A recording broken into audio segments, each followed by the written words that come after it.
Good morning.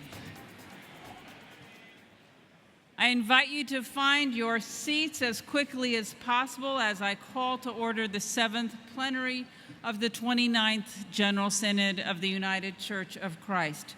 We will begin this morning with speak-outs.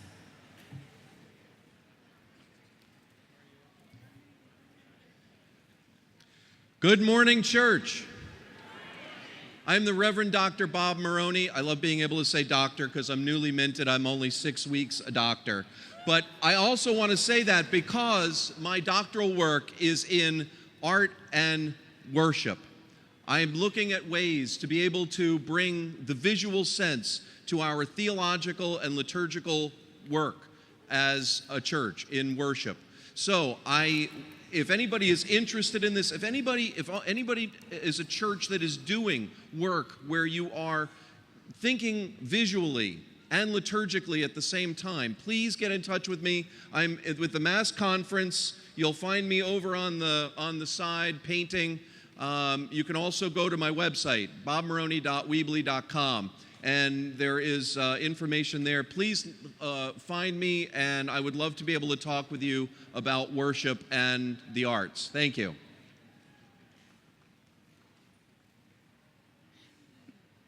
My name is Twyla, and I'm a member of the Florida Conference, and I am a 29-year-old youth delegate. While I love the idea of being called a youth, I am no more a part of the youth group than a person in their 70s. I say this because I have been leading youth groups for the last 10 years. I know I'm not alone. I have several colleagues that are in the same position. We find it hard to be classified as youth. The national office has done a fantastic job creating experiences for youth 18 and under at General Synod. Where I feel the ball has been dropped is for our young adults 19 to 30. I commend General Synod for having many young adult clergy speaking, and I would like to invite all the young adults, 19 to 30, whether lay leader, clergy, delegate, or visitor, to a free pizza at Rainbow Lagoon at 12:30 p.m. for lunch, sponsored by the Florida Conference. Please join me.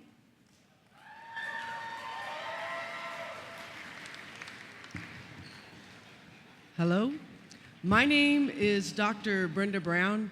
Oh no, that's only in my fantasies. Congratulations, Bob, for your new designation. I'm Reverend Brenda Brown, delegate of the Rocky Mountain Conference, member of the Rocky Mountain Conference Board of Directors.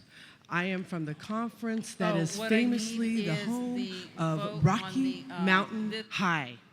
Infamously, we are the home of a conference office that shares a building with a major pot-growing organization, a block with a major pub brewing organization. This radically inclusive conference is looking for an interim conference minister with a bright idea and creative thinking about ministry in the Rocky Mountain Conference. If this is for you, rmcucc.org, rmcucc.org. Give us.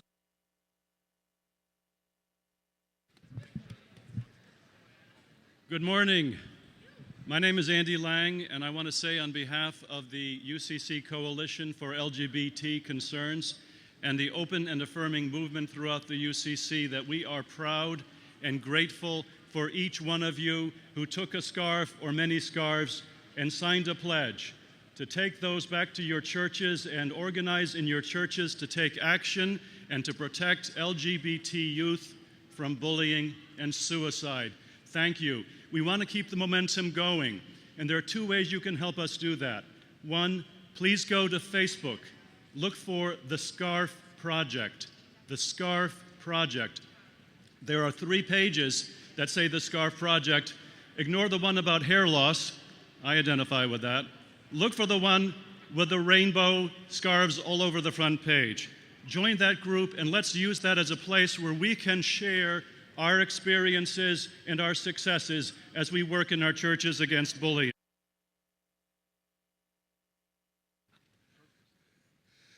Good morning. I'm Lauren Cope, a member of the Mount Olivet United Church of Christ in North Lima, OH. but I'm here as a resident of the city of St. Louis and the Missouri Mid-South Conference. Neighborhood Houses is a proud United Church of Christ and Chisholm partner organization in the Missouri Mid-South Conference, and it's celebrating 100 years of service to children and families this year. A year of celebration will be capped off by a wonderful weekend of events. On November 1st, there will be a lecture at Eden Seminary on the topic of the Settlement House movement. A gala fundraiser will be held at the Four Seasons Hotel on Saturday, November 2nd. And finally, on Sunday afternoon, November 3rd, you're invited to gather at Eden Seminary again as we close this celebration weekend with worship. If you've been touched by the ministry of Neighborhood Houses, if you've worked there at one time or lived in the community and were served by Neighborhood Houses and would like to share your memories, stories, or reflections, please visit our website, click on Centennial Celebration.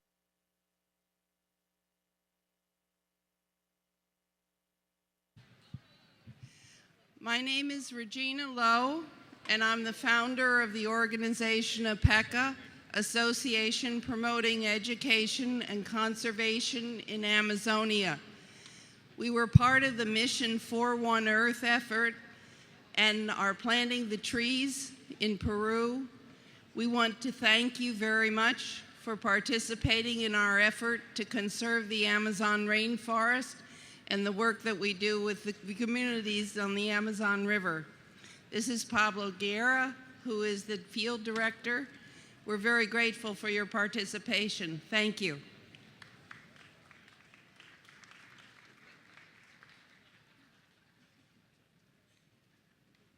Thank you.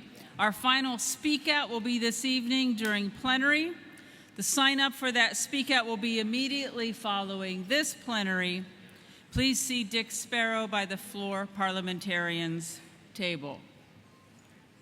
I was hoping that a few more of you would be in the room by this point so that you would all hear these next couple of things that I have to say. Please convey this information to the remainder of your delegates as they make their way into the room. We have 90 minutes this morning and 90 minutes this afternoon to complete our business. There are a number of immovable things on our agenda, such as the celebration of the new church board, the installation of the moderators, the invitation to General Synod 30, and the thanking of national staff and the local arrangements committee. We have 11 pieces of business before us today, including the remainder of the resolutions, the special question that I told you about yesterday morning regarding the Voting Rights Act and the Supreme Court decision, and 3 pieces of business yet to come from us from Executive Council. So 90 minutes this morning, 90 minutes this afternoon. I was too tired last night to try to do the math about how those pieces of business are going to fit in. I encourage you to give it a shot. But let me remind you that anything that we do not complete today will be dealt with at the first session of the United Church of Christ Board when it meets in October. I know that all of you have come a long way and worked very hard on the resolutions and the pieces of business that are before us, and we certainly hope that we are able to get to them all today. To that end, let me remind us of a couple of things. The yellow microphone is for points of privilege and questions of privilege as they pertain to the business before us or someone's ability to understand or hear or be comfortable in the space. Or if your voting device is not working, something that directly impacts your ability or our ability to move forward at that point.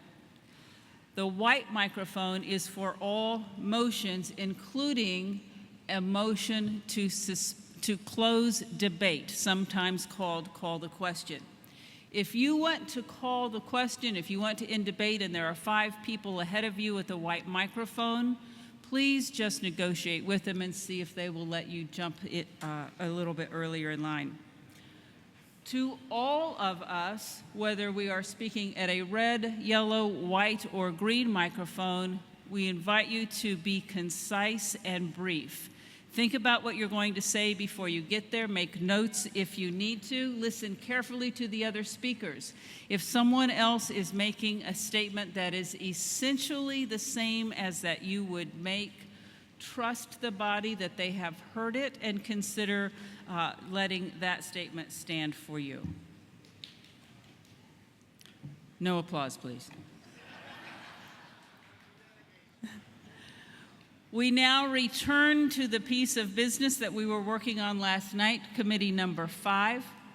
Committee 5 dealt with the resolution calling for an all-church offering for supporting the educational expenses of members in discernment preparing for authorized ministry of the United Church of Christ. This is a prudential resolution. It will require a majority vote for passage. When we left here last night, we had approved one amendment to this resolution, and that was on line 1147 on page 5 of your document. We struck the word and inserted the word or. We are now back to the main motion. Is there discussion? Hold on. Microphone 6. Meredith Jackson, Northern California, Nevada Conference and the Local Church Ministries Board. I'd like to offer an amendment.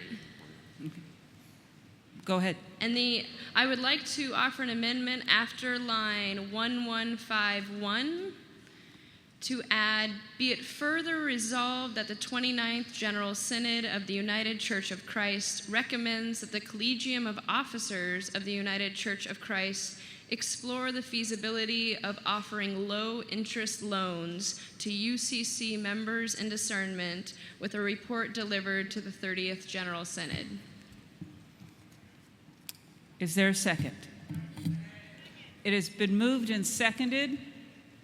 We have this in writing. I don't know if they're going to be able to get it on the screen. I'll read it again. Adding the language recommends that the Collegium of Officers of the United Church of Christ explore the feasibility of offering low-interest loans to UCC members in discernment with a report delivered to the 30th General Synod. I'm now open for discussion.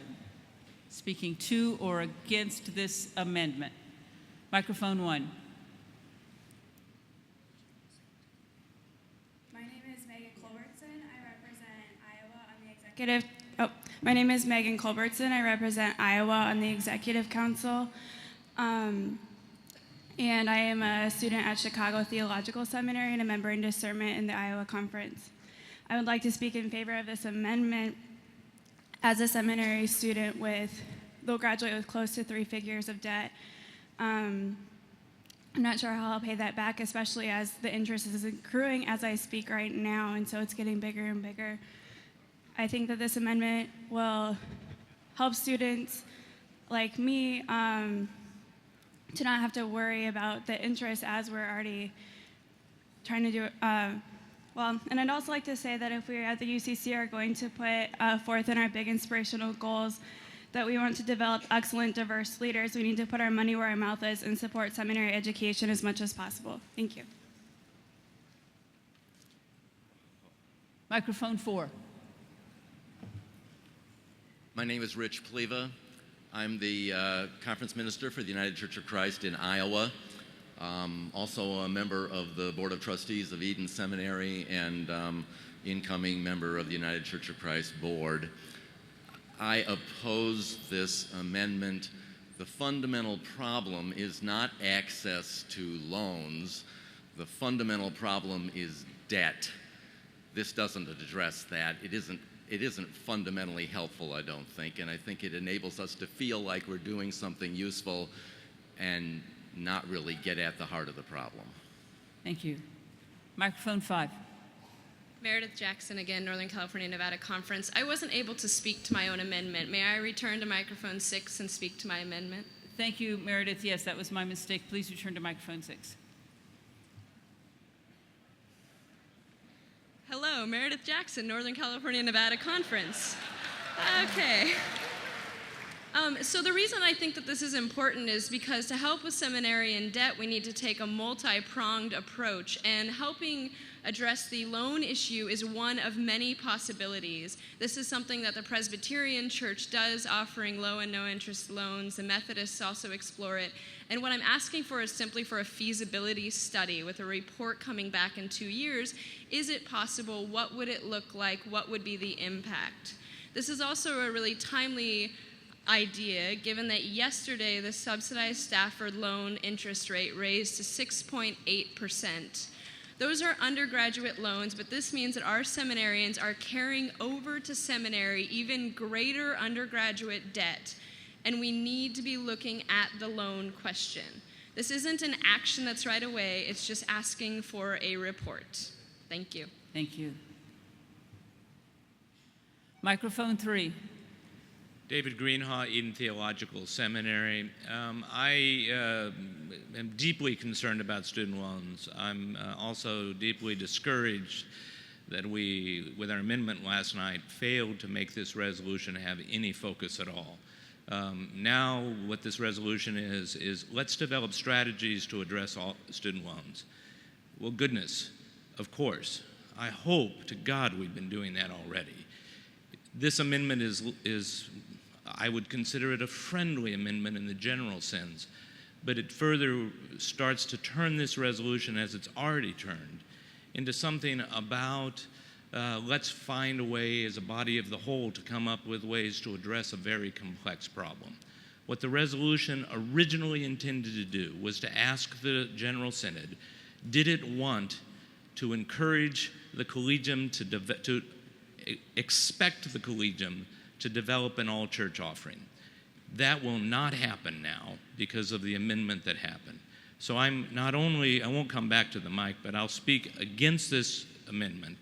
But I also believe that the resolution itself now, the main resolution, no longer has any real focus. We will not have an all-church offering in 2 years. I can guarantee you of it. I hate to be such a cynic, but it is not going to happen. And if we believe that we will by passing this amendment or this resolution, we are deceiving ourselves. Thanks, Ian. Microphone 5. My name is Deborah Dean Ware. I'm a delegate from the Michigan Conference, and I'm asking for a point of personal privilege.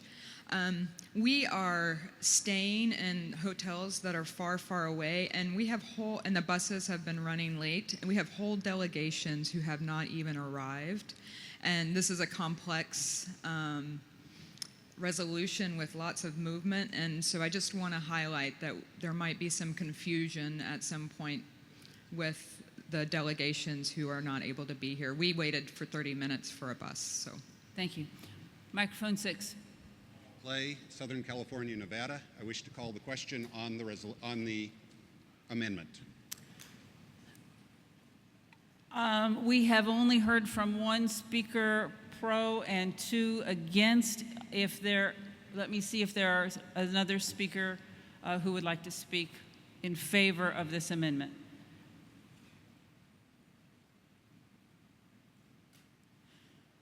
Paul, you can make your motion. I wish to call the question on the amendment. Is there a second? We will now vote on calling the question for the amendment. This will be 1 to end debate, 2 to not end debate, 3 to abstain. It requires a 2/3 vote. Are you ready to vote? Please vote now.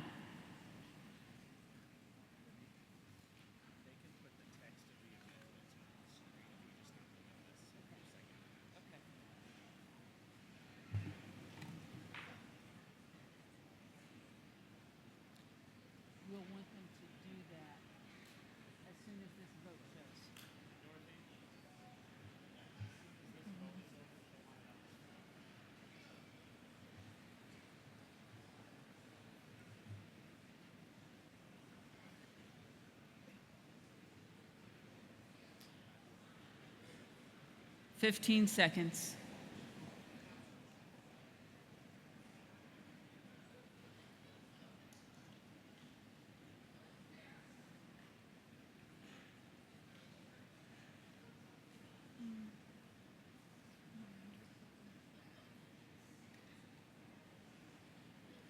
The motion carries. Debate is closed. We are now ready to move on the amendment. Could I have that on the screen, please? The amendment recommends that the Collegium of Officers of the United Church of Christ explore the feasibility of offering low-interest loans to UCC members in discernment, with a report delivered to the 30th General Synod. Vote yes to affirm this this amendment. Vote 2 against this amendment, and vote 3 to abstain from voting on this amendment. Voting begins now.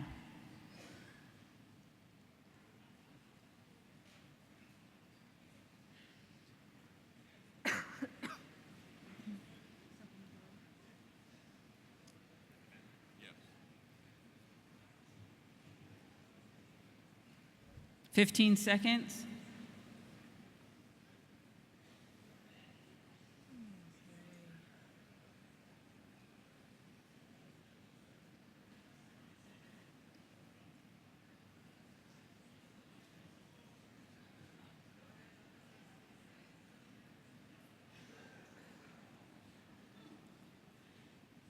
.7 of the votes cast are in favor of the amendment. I will remind you that abstentions do not count at all, and so the amendment is adopted. We now return to the main motion.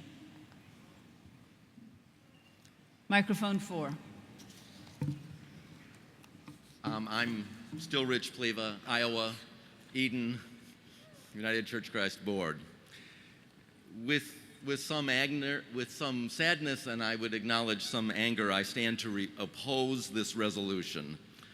The resolution, as framed by those who created it and recommended by the committee, committed this church to finally take concrete, specific, and ongoing action to address the financial crisis vis-a-vis theological education to the end of formation of quality leaders for our churches.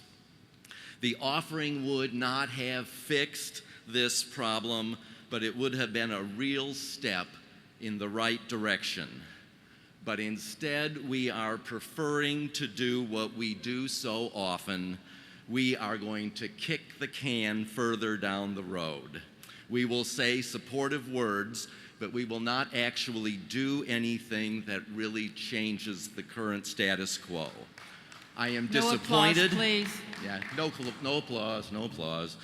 I am disappointed, but I will not give up. But I do oppose the resolution. I don't think it helps. Thank you. Microphone 6.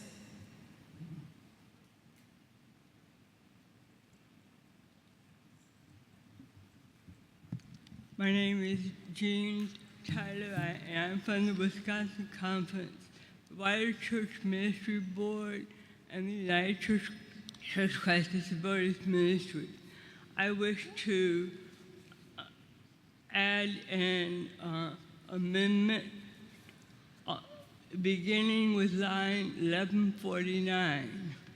Further be it resolved that the current scholarships of the United Church of Christ be included as beneficiaries of the new all-church offering that we are about to vote on. Thank you. Is there a second? I'm Linda Bigler. I second it. Would you like to speak to the amendment? Yes. There are currently scholarship funds set aside for a number of groups within the UCC of students attending or wishing to attend seminary. They are for those historically underrepresented groups, such as people with disabilities, people of color, people who are LGBT, among others. We would like to ensure that these marginalized groups and their scholarship funds also share in whatever fundraising is done. Thank you. I would like to read your amendment as I understand it to make sure that we have it correct. You are asking that that on line 1149, which currently reads, and we're on page 5 of your packet, with associations of the United Church of Christ, at that point we would insert, be it further resolved that the current scholarships of the United Church of Christ be included as beneficiaries of the new all-church offering, and then continue with the rest of the line. Is that correct? All right, thank you. We will now hear discussion in favor of or against this amendment. Microphone 4. Madam Moderator, Roddy Dunkerson, Conference Minister, Nebraska Conference, United Church of Christ. My brothers and sisters in Christ, I believe this amendment simply continues a process of trying to solve a problem that we looked at in a very focused way, spent a long time preparing. Please vote against the amendment. Please vote against the resolution. Please let us move on from this train wreck. No applause, please. Is there anyone at a green microphone? Microphone 3. Next. Microphone 3. Yeah, Judy Fiacco, I was on this committee, and actually, as much as I oppose the amendment that totally changed this, I would still say that it's better than nothing, but as about this particular amendment, as somebody who don't qualify for any of those other scholarships, whatever we get, I thought if it goes to the associations, those students in care would finally have some help from the UCC. So I would hate for it to be just to go to existing scholarship funds. So I would say please vote against this amendment, not necessarily against the resolution. Thank you. Microphone 5. Kaji Spellman, Executive Council. My question is probably for our executive leadership, and I just want some clarification. If this resolution is adopted, would there be any limit to their ability to be able to address the issue of educational debt for our ministerial leadership in a more holistic fashion?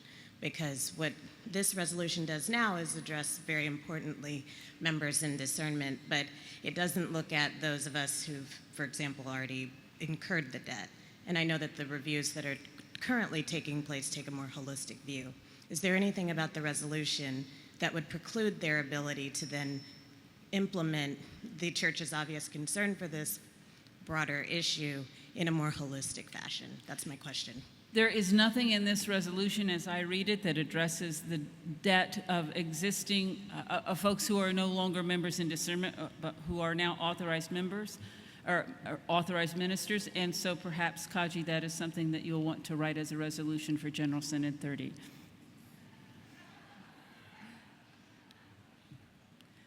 Was there someone at microphone 1? Doesn't matter. Microphone 5.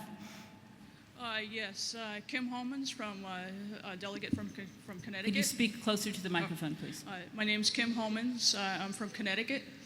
As a first-time delegate, I know we have a lot of worship and prayer, but we've never opened any of these plenaries with prayer before we vote on the resolutions. And I really think we need to stop and do that so we can all focus on what we're doing. Thank you. We will take that under advisement. Is there someone at microphone 4? Felix Villanueva, the United Church of Christ in Southern California and Nevada. As I hear the amendments and the discussion, I am concerned because we are not addressing a systemic issue. We have real challenges before us, and we try to amend resolutions to make us feel better. But when we implement those resolutions, they don't do actually anything to change the problem. We need to address the debt of our seminarians. We need to address the debt of our members in discernment. And this resolution and none of the amendments that have been brought forth address that core issue. Thank you.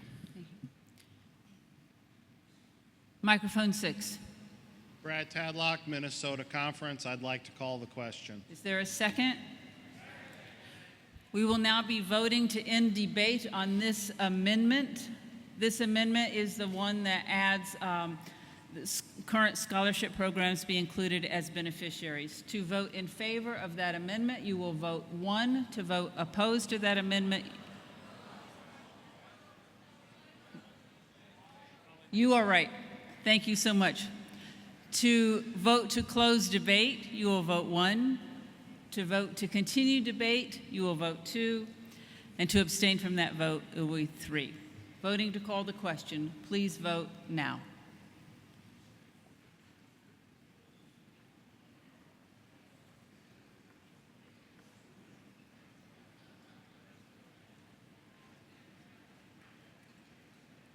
Fifteen seconds.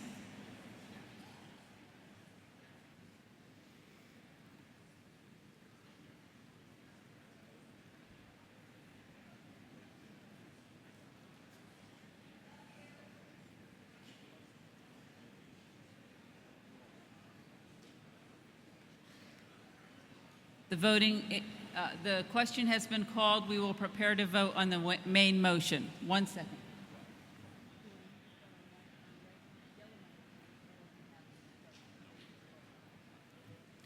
We will get to microphone number 5 when we complete this vote that was just called. We are now voting on the amendment to add current scholarship programs as recipients of any special offering. Please vote 1 to accept this amendment, 2 to not accept this amendment, 3 to abstain. Please vote now.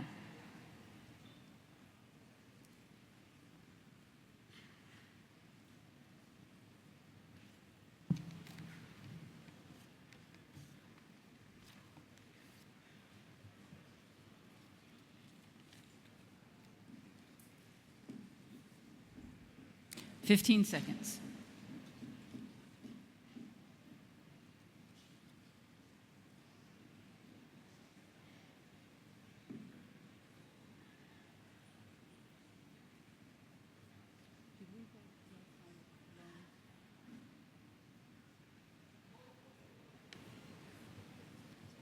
The amendment fails.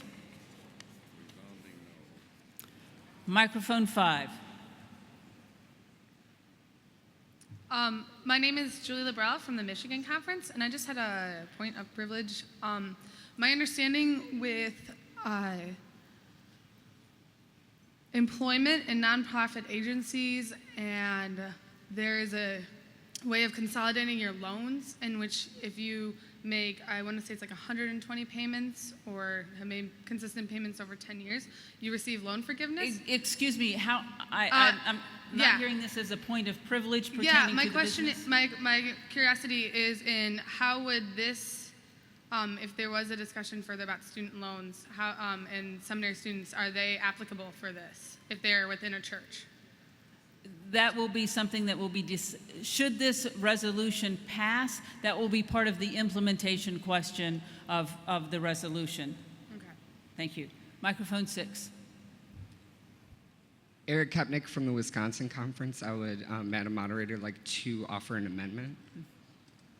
After line 1151, it would read, "Be it further resolved that the 29th General Synod of the United Church of Christ requests that the Collegium of Officers of the United Church of Christ and the United Church Board, in covenant and cooperation with the Council of Conference Ministers and closely related seminaries, implement a seminarian fund initiative to generate $1 million per year for members in discernment seminarian scholarships." Is there a second? I will allow you to speak to that in just a moment. I have someone at microphone 5. Alan Miller from the Penn Northeast Conference. My request is half of my delegation and a lot of other delegations that are staying out by the airport, the buses just got here. So could we please, I know one amendment has already passed. Could you catch up the room for the people who just got here so they knew what changes have been made up to this point? I will do my darndest, Alan.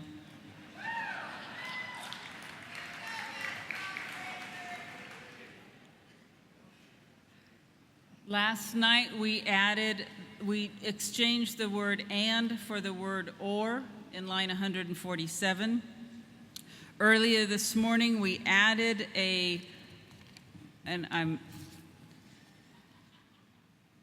we added the possibility of, we added the request for a feasibility study for low interest loans for members in discernment.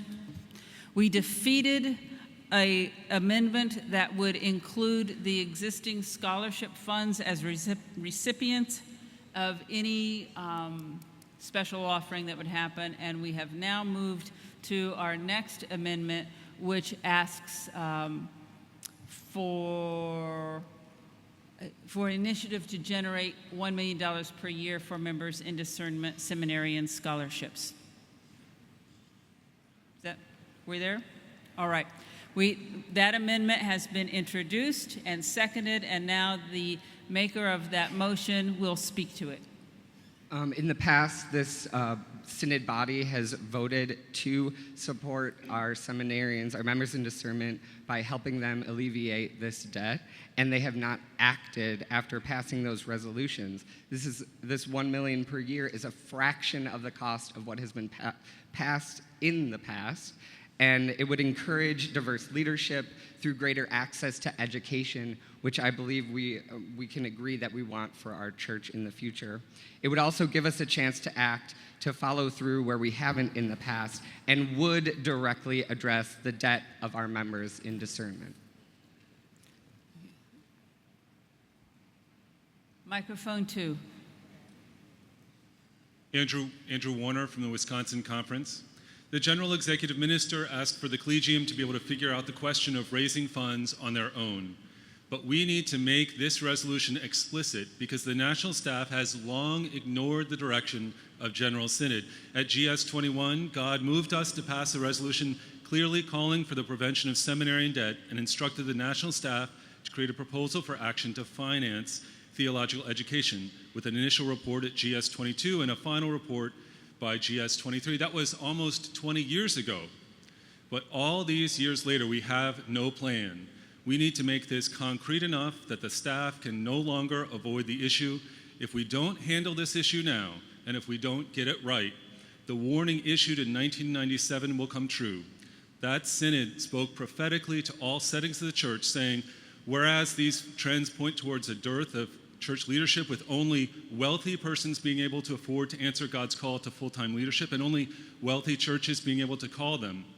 So General Synod spoke truth in 1997. If we don't address seminary debt, only the wealthy will be able to afford seminary, and only wealthy congregations will be able to pay enough for their pastors to cover debts.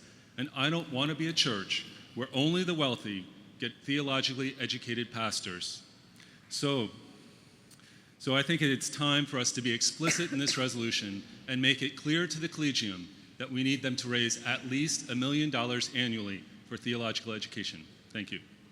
Microphone 4. I am Miguel Frias from the Illinois Conference. Primera Iglesia de Cristo in Joliet. We do need to make this very clear. The annulment that was just proposed said seminary about 3 times. When Jeffrey Black spoke and in the proposal in the actual revision, they specifically said they didn't say multiple churches, but his words led you to believe that because we're a church of multiple faiths in multiple ways, then not everyone's going to go to seminary. That's not everyone's path. But in the actual documentation, in the summary, it says that it's just for seminarians. So I just would like clarification, and/or I am against this because, again, being a church with multiple paths, it's kind of, we're saying, oh, we're going to be helping everyone, lay leadership too, and it's kind of just changed the conversation of seminary needs more money. I don't really understand where we're going with this because, again, in the paper, if you go to a courtroom, the intention is out the window. What's on the paper is what the judges, the people who are important, are going to care about.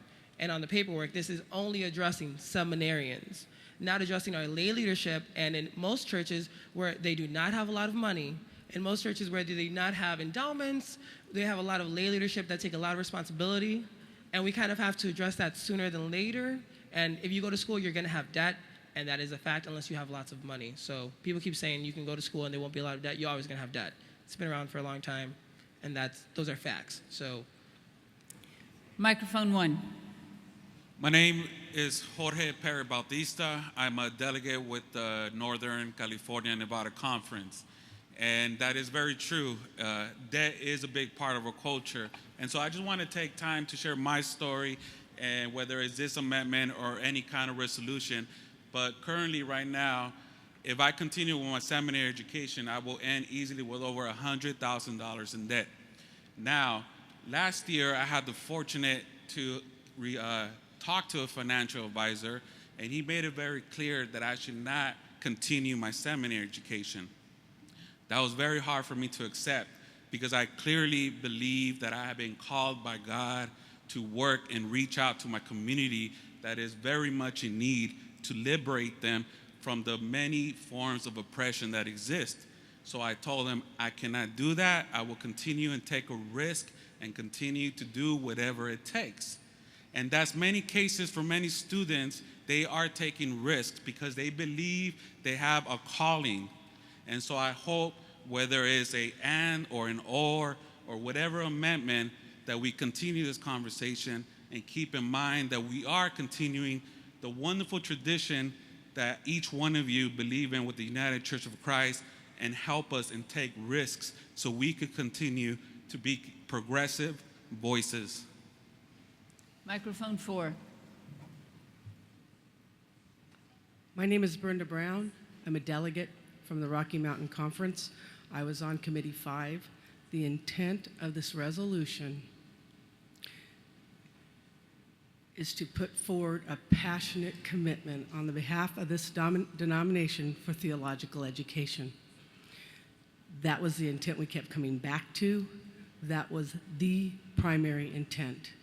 Promote theological education as well as we can. It was not a resolution to micromanage the collegium. Maybe it hasn't happened the way we wanted it to in the past from resolutions. But if we continue to water down this resolution, micromanage this resolution, I think we move away from the intent. So I call for not passing this resolution, this amendment, getting back to the resolution as simply as possible. Let us support theological education with our pocketbooks. Let's trust the collegium that they are hearing this conversation and will take it seriously. Thank you. Microphone 6. Herb Oliver, Maine. I call a question. Is there a second? There's a motion to move debate. This is not debatable. It requires a 2/3 vote. If you would like to vote to end debate, you will vote 1 on your keypad. To keep debate open, you will vote 2 on your keypad.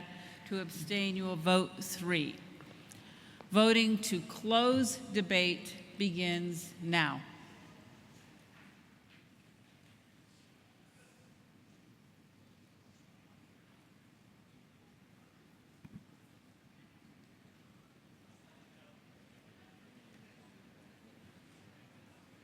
Fifteen seconds.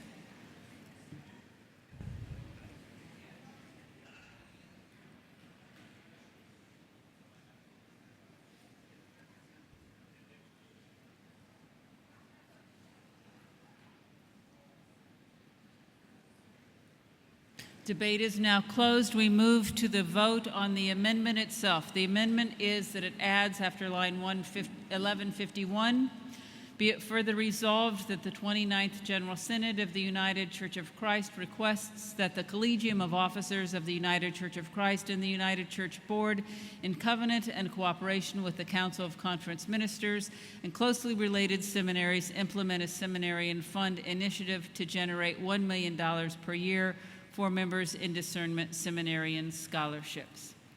To vote yes for the amendment, you will push 1. To vote against the amendment, 2. To abstain, 3. Voting begins now.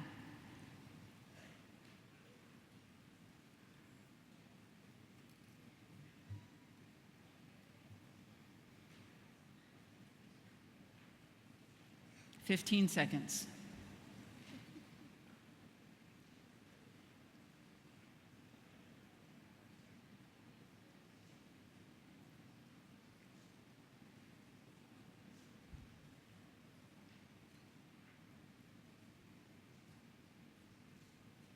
Voting is closed. The amendment fails. We are back to the main motion. Microphone 6. Bill Imes, Local Church Ministry Board. I would like to call the question on the motion as it stands before us. Second. There is a motion and a second to end debate on the main motion.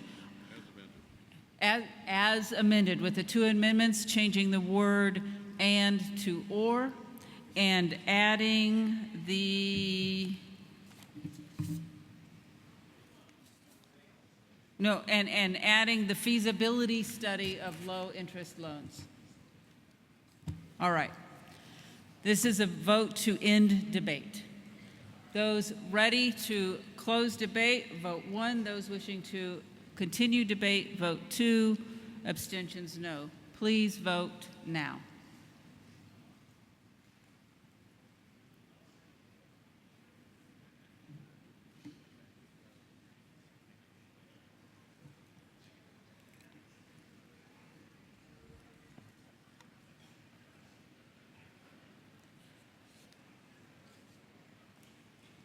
Fifteen seconds.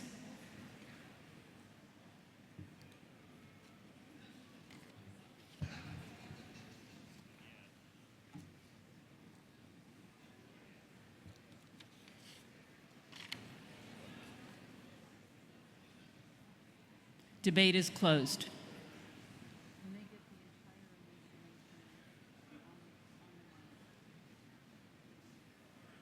If they can. We are now ready to vote on the resolution.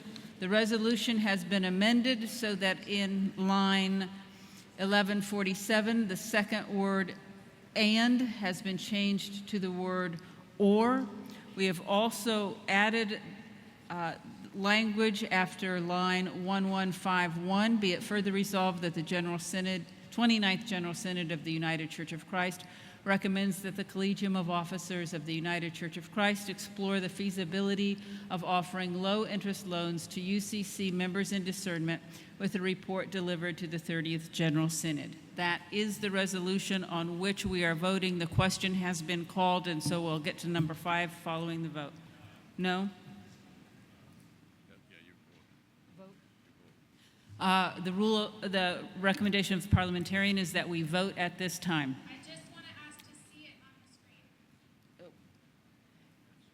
That we are working, is that possible? Before we vote.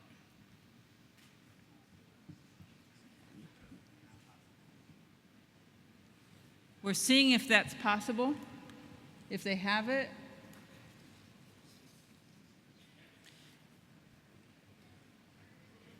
There it is.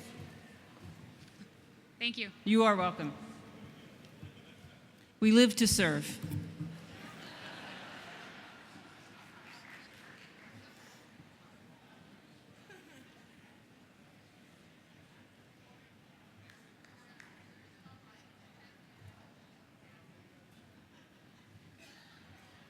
It has one of the amendments on it that did not pass.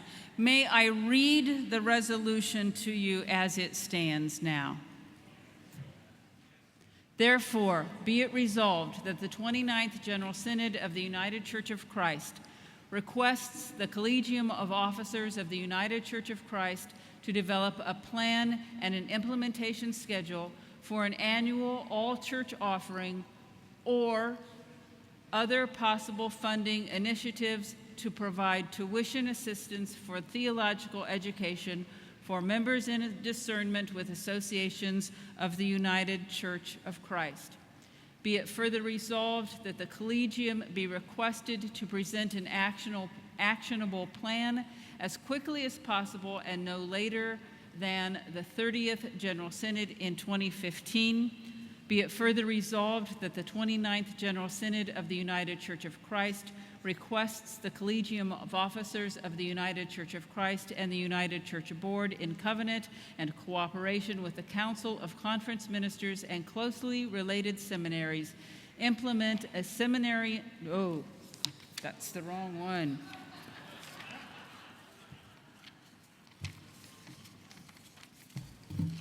All right, back to the end of line 151.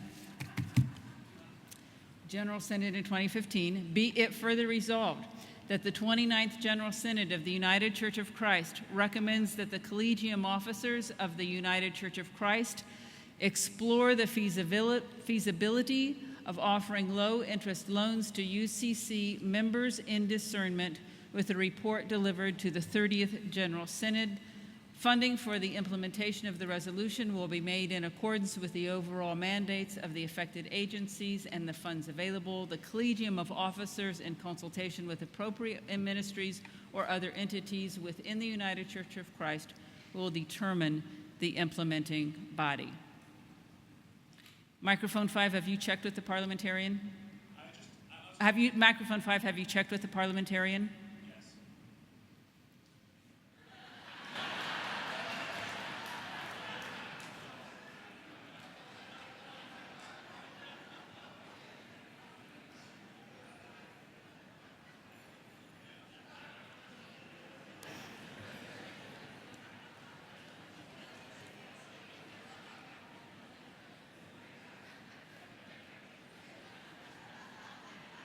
Microphone 5. Thank you. My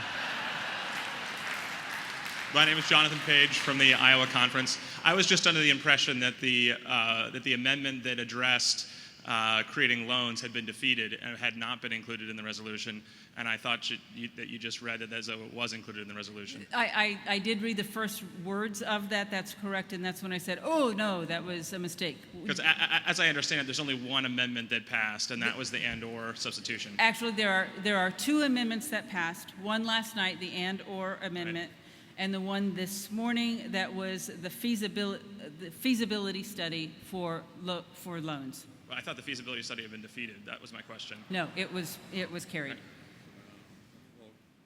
Don't you trust me?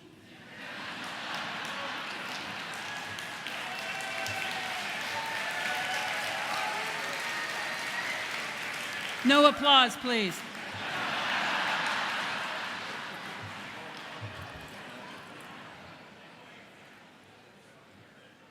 You noticed the pause before I cause it. We are now voting for the resolution as amended. If you are in favor of this resolution, you will vote 1. If you are against this resolution in its amended form, you will vote 2. To abstain, vote 3. Voting begins now.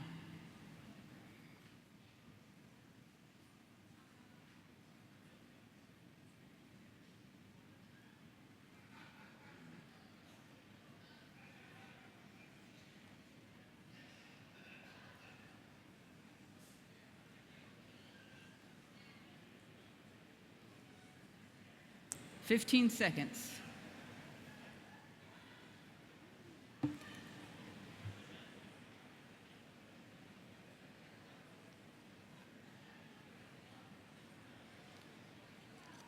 Five seconds.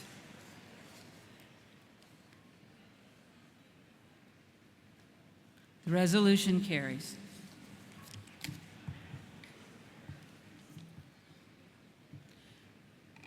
Moving on to our next bit of business, let me ask, go ahead and go with this. Okay. All right. The Committee of Reference report sent one resolution directly to plenary for action as it was deemed to be non-controversial. We'll see about that. Microphone 5. Jack Jackson, an alleged honored guest.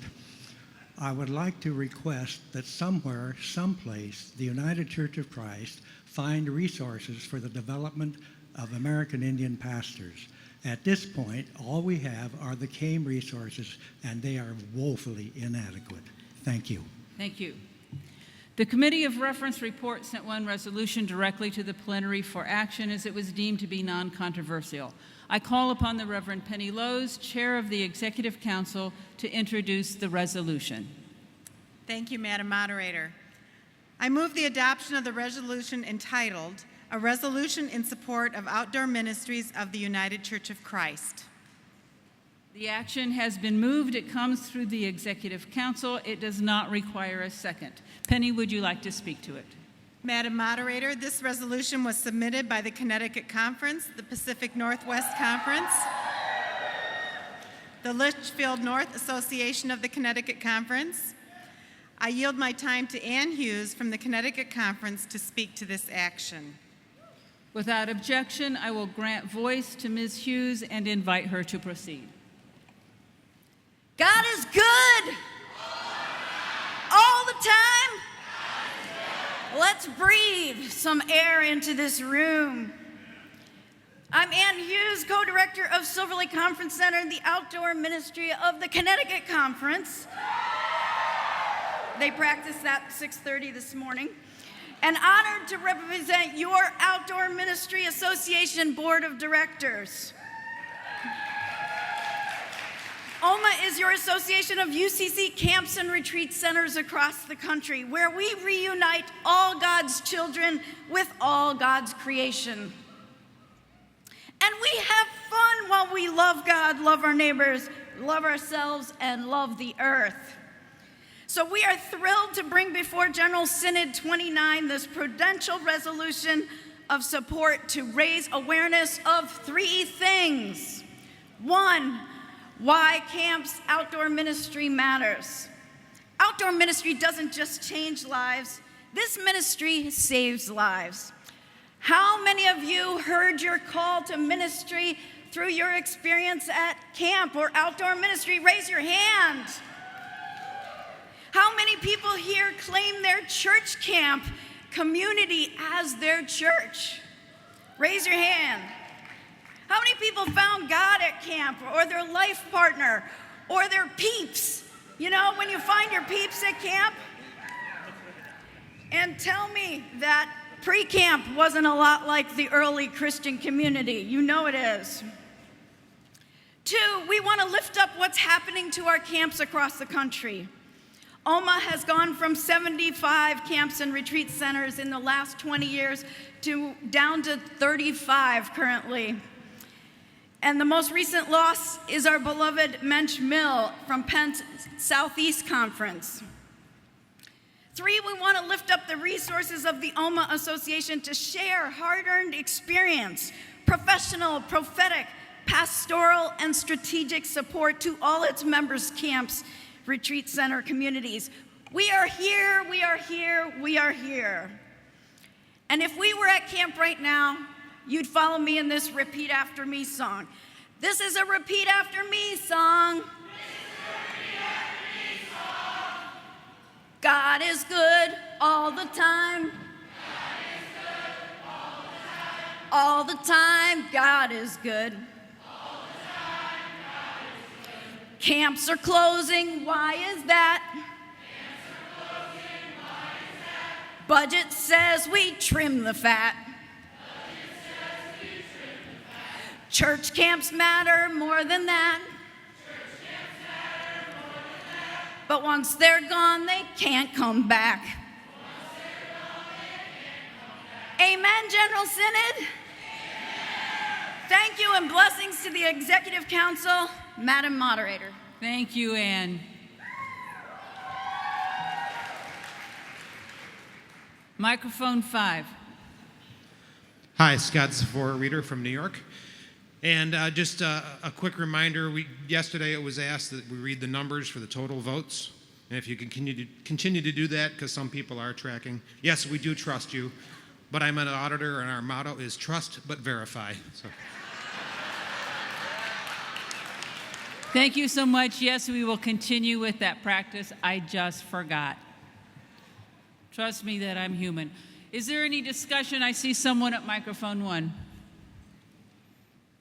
Good morning. Good morning, campers, I should say.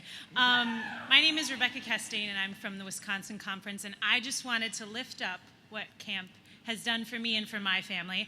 I have attended Moon Beach Camp and Pilgrim Center in Wisconsin the entirety of my life, and camp has been a really important part of my formation of faith and spirituality, I would say, and most importantly, my faith community. And I also wanted to add how camp has impacted my family. My eldest sister is mentally ill, and when she was younger, we didn't have a lot of support and a lot of information, and camp was a place where my parents could go and have a lot of support in helping her and helping to raise her, and it was a really big relief for them. My mother is a victim of childhood sexual abuse, and camp currently offers a place where victims can have a support group and empowerment, and so for my mother, that has been a very important part of her healing process. My father is a minister, and often, as we know, it is hard for ministers to be ministered to, and I do believe that camp has been very important for him and finding that. And for my other sister, camp has been a huge part of finding her identity, and she always says that she is her truest self at camp. So I just wanted to make sure and tell you how much camp has meant to me as a young person. We are talking so much about how we need to invigorate and excite our young community and get them excited to be part of the UCC Church. So I hope you will affirm this resolution and make sure you tell people about camp. Let's help our outdoor ministries and our camps grow. Thank you very much. Microphone number 2. Hi, Julia Lebrel from the Michigan Conference. I would just like to speak a little bit about this resolution, but also make a correction to the last chant. When our camps go away, sometimes they can come back.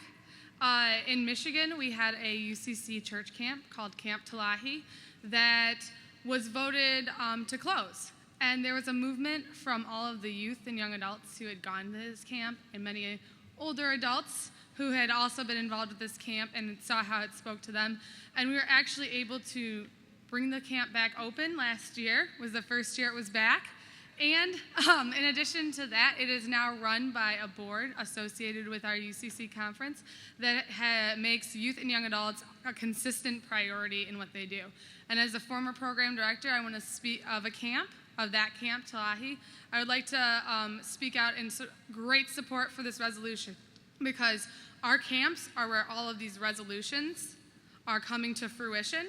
And my plug is always, we are doing LGBT training for our camp staff and safe space training for our camp staff, and have discussions on finances with our campers. So camp is where all of what you do here comes into the conversation, and we can say with resounding support to all of our youth who attend and our young adults who attend that there are people here who support who you are and what you do and everything that you are, and it is where we extend our welcome. So thank you so much for this resolution, and go Camp Talahi. Thank you. I see several people lined up at the green microphones. I see no one lined up at any red microphones. Are you ready to vote? Those in favor of affirming this resolution on outdoor ministries will vote 1.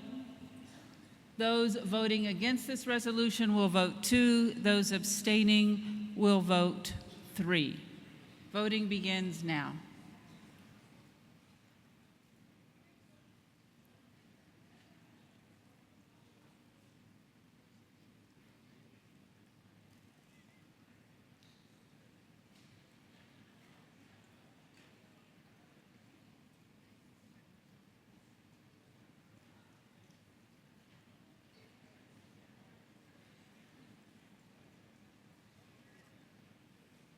Fifteen seconds.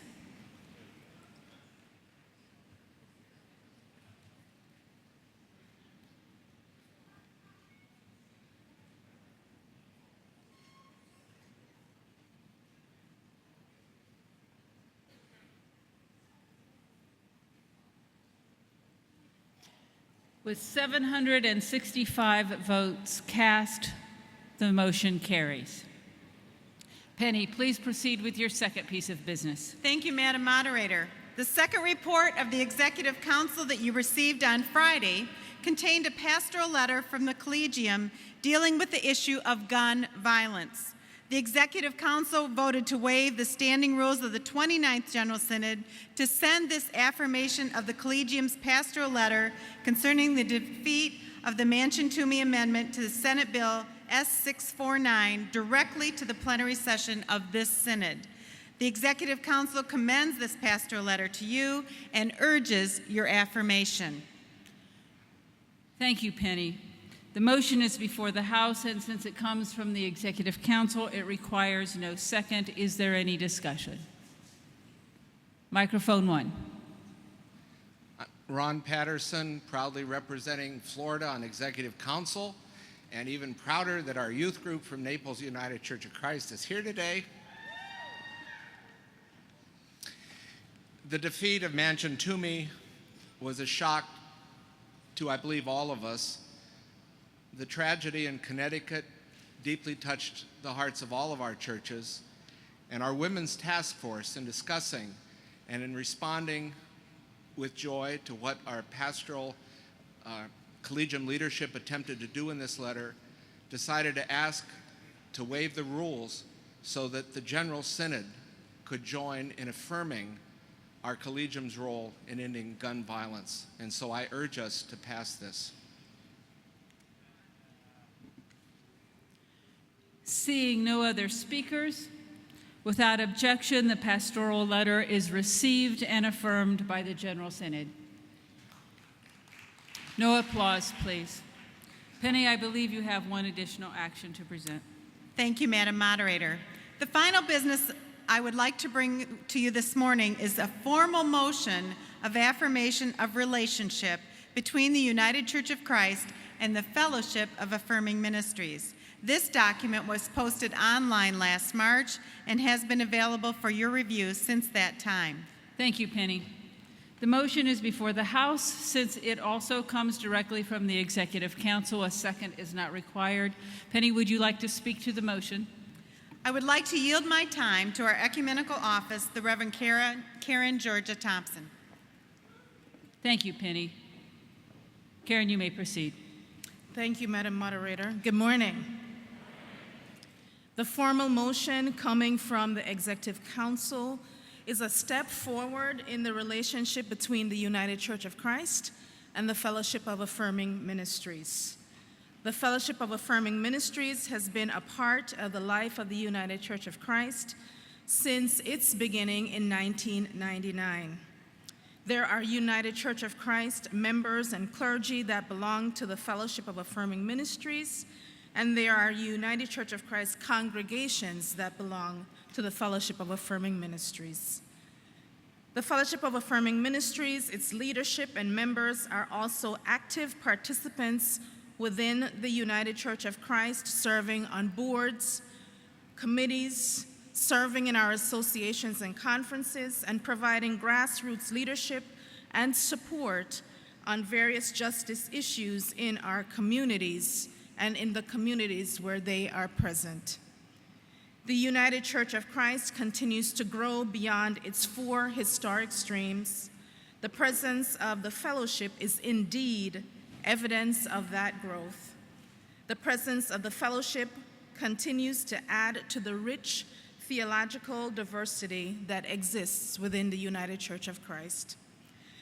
This formal motion acknowledges and formalizes this unique relationship, which continues to enrich the wider setting of the United Church of Christ and opens the door for additional dialogue and engagement. With us this morning in various parts in the House, we do have members of the fellowship, and I do want to acknowledge the presiding bishop of the Fellowship of Affirming Ministries, Bishop Yvette Flunder, who's here on the side. Thank you. Thank you, Karen. This was posted online some months ago.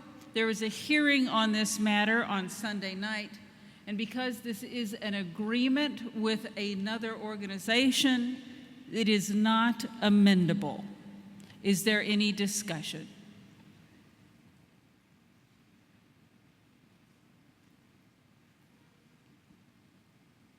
Are you ready to vote? Those voting in favor of this resolution, please press 1, opposed 2, and to abstain 3. Please vote now.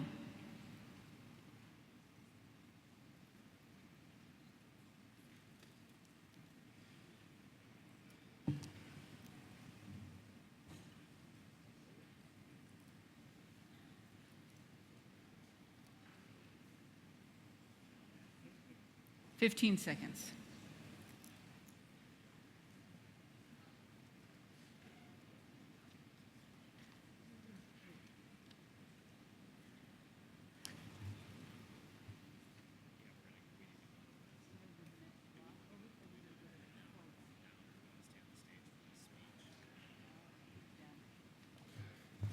The formal action has carried. Thank you so much.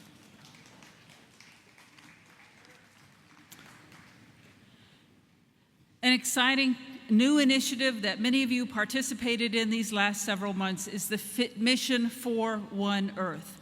I invite the Reverend Sarah Lund, Regional Minister from the United Church of Christ in Florida, Mr. Kenneth Makakane, Program Associate to the Hawaii Conference, Ms. Vivian Lucas, Executive Director of the Franklinton Center at BRICS, and the Reverend Megan Pritchard, For One Earth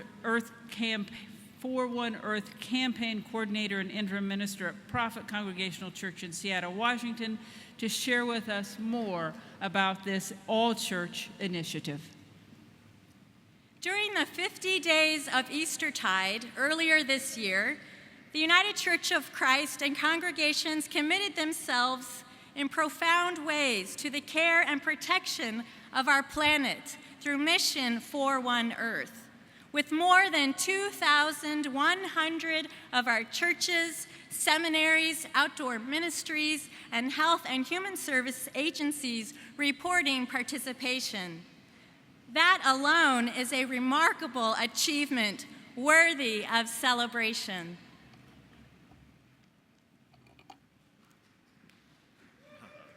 Aloha mai kākou. As we stand here today, nearly 600,000 Earth Care hours, which means a lot of sweat and effort on the part of each and every one of you, with more than 130,000 trees planted firmly. And in my area, we planted over 1,200 trees up in our mountain areas, lovingly, with the soil, and with more than 50,000 advocacy letters sitting in congressional inboxes and atop senators' desks. So let's give ourselves a collective round of applause.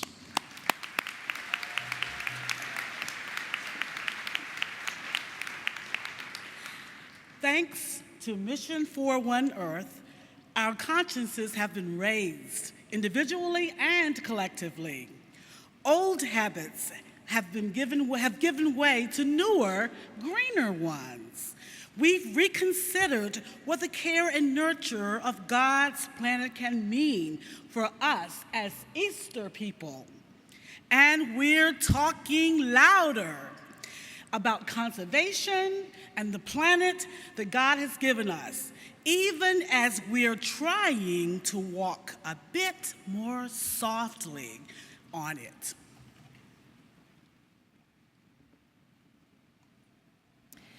And the planet is thanking us, even as it is beckoning us to make Mission for One Earth the catalyst moment when the United Church of Christ became the world's leading public voice in response to the calamity of climate change and the injustice of environmental racism.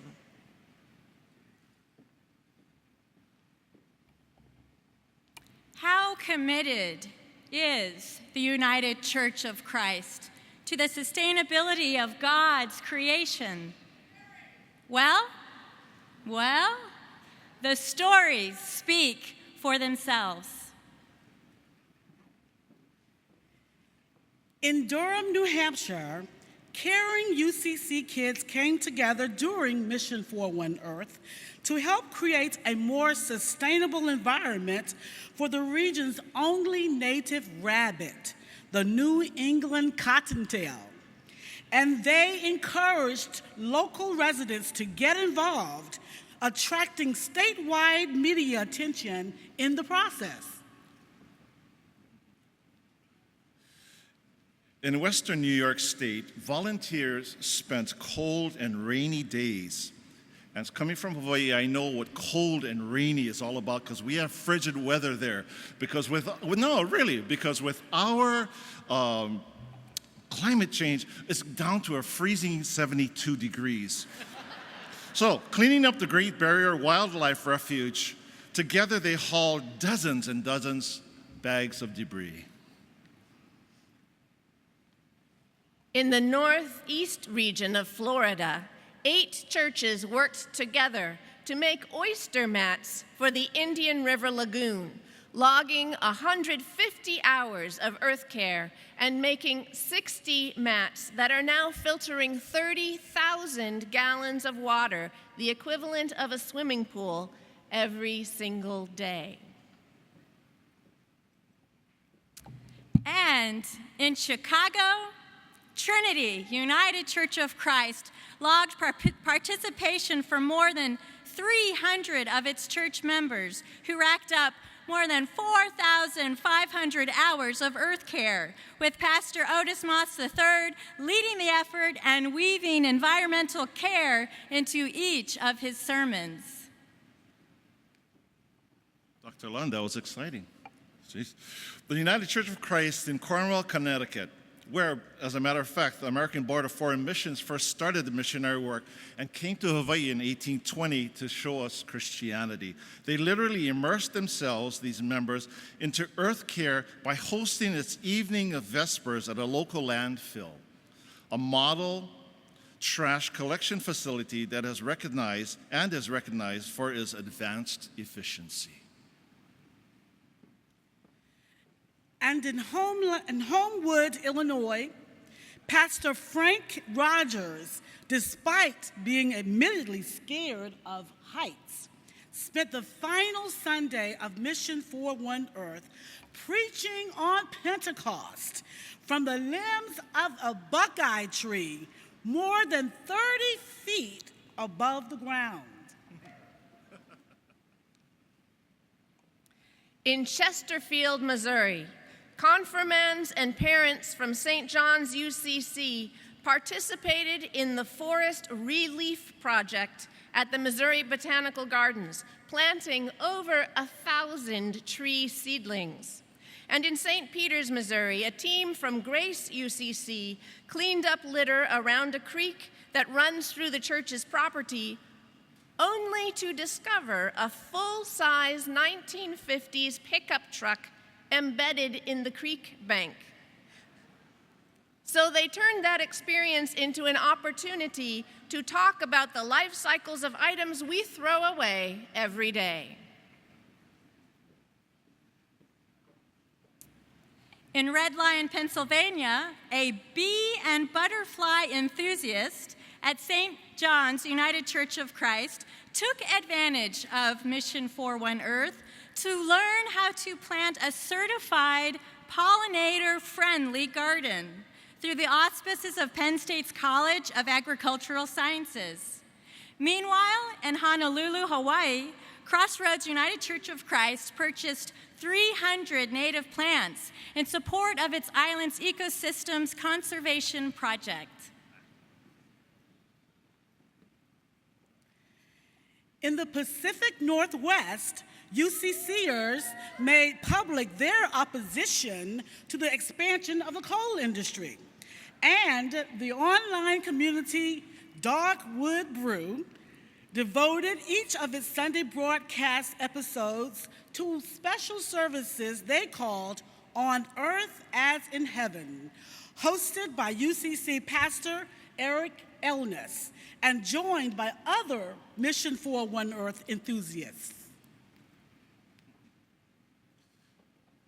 In Rhode Island, UCCers joined Hands Across the Sands to reclaim beaches littered with debris from Hurricane Sandy. In Cleveland, they cleaned up along the banks of the Cuyahoga River. In Windsor, Connecticut, they reclaimed the river too, through a massive undertaking in partnership with the Farmington River Watershed Association, who together removed invasive plants and replanted those native plants in other areas. Across the church, we planted lots and lots of trees, like the 90 trees purchased to honor a mother's 90th birthday, or the 12 trees planted by a 73-year-old in his own backyard, or the 72 trees gifted and planted by one UCC person who said she wanted to plant trees in honor of those who love trees too, but perhaps couldn't afford to plant them as she felt she could. In Beaverton, Oregon, a Sunday school class at Bethel United Church of Christ decorated small note cards that they sold for $1, hoping to raise enough to plant at least 40 trees in Haiti. In the end, their efforts actually led to the planting of 152 trees. And in Miami, members of the Coral Gables United Church of Christ sent letters and photographs to the Secretary of State, John Kerry. I remember him. Didn't he run for president? Anyway, to take him to the Arctic Council's biennial meeting in May in Sweden, reminding him that even in South Florida, people are connected and concerned about the protection of the Earth's ice caps.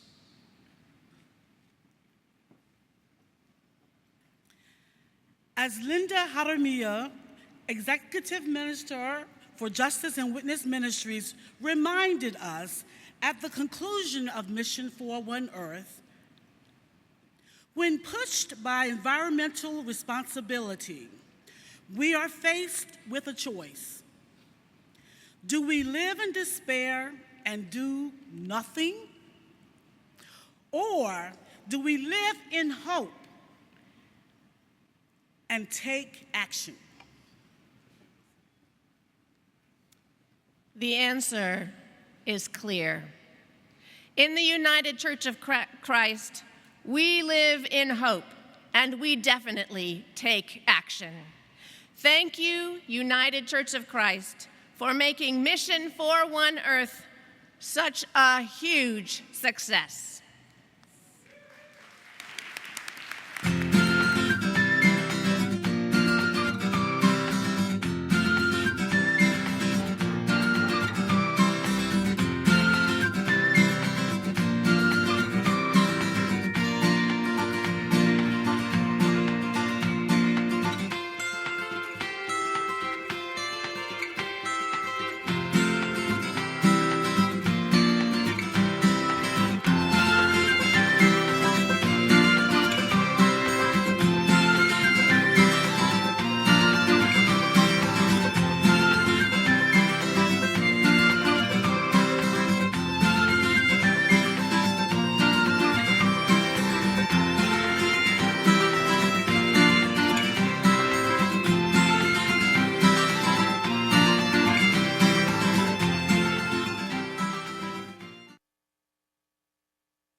Today, Plymouth Church is cleaning up Doan Brook. We've picked up a lot of trash overall.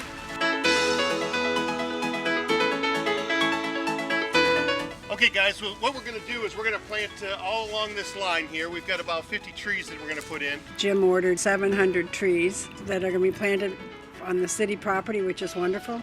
The rest of it right here. And we've had the skit that was in March. So what are we going to do with these trees, Dad? Well, we're not planting them in our backyard. It already looks like Yellowstone National Park back there. No, what we're going to do is we're going to plant these at Christ UCC and green it up. Come on, give me a hand.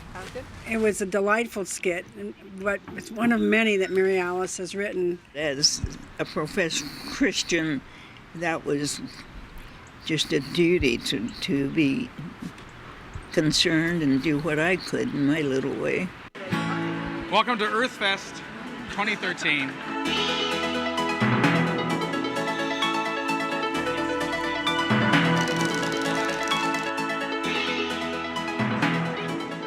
I am crazy for Mission 41 Earth. My church has embraced it, and we have already exceeded our goals. There was never a question that we weren't going to. Everyone just came on board and said, we're making this happen. Mission 41 Earth is important because it's like, if you think about it, we don't really need to do very much if everyone does a little bit. With the help of United Church of Christ, totally we have already planted 500,000 trees. Everything that we can do for our environment just helps us live a better, healthier life. It's really a part of our faith to care for the creation and to be good stewards of the earth.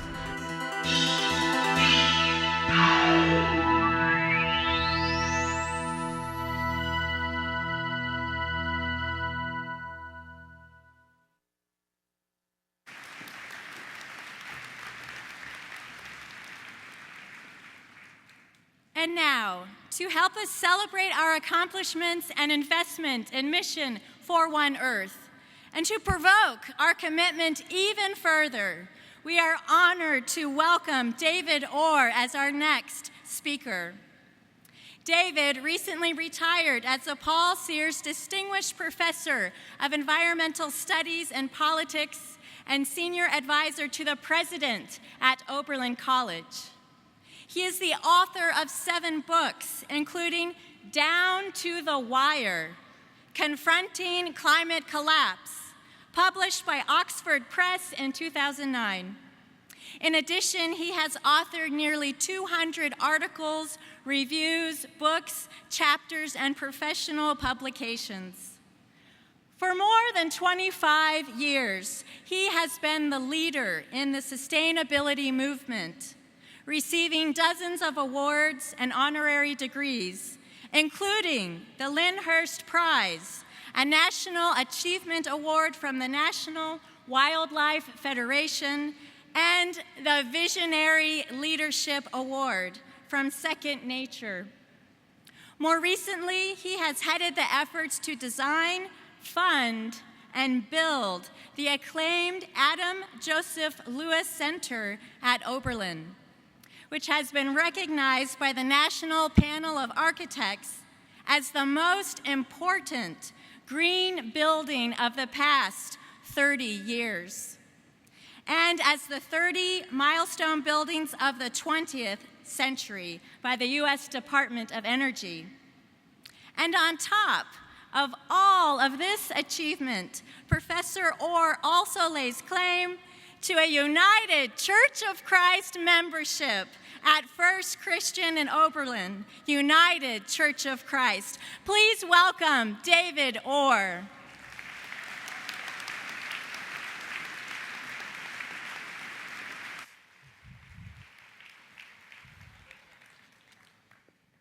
Sarah, thank you very much. I'm amazed by how you do your business. I've been sitting here watching, I keep thinking, what if the U.S. Congress operated like this? But then you couldn't get 40,000 lobbyists in this space. I'm proud to be part of the UCC Church from Oberlin, Ohio, and I'm proud of the denomination and all the work that you do and the connection that you're making between theology, church operations, and ecology and the natural world we live in. I'd like to talk a bit about climate change. It is the issue of our time. And we have it on high authority that we were given a choice between life and death. And we were asked to choose life.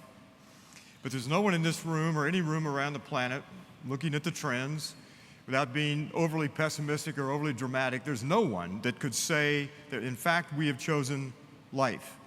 To the contrary, if you run the film of this time fast forward, there are none of the numbers that support that particular idea or that choice.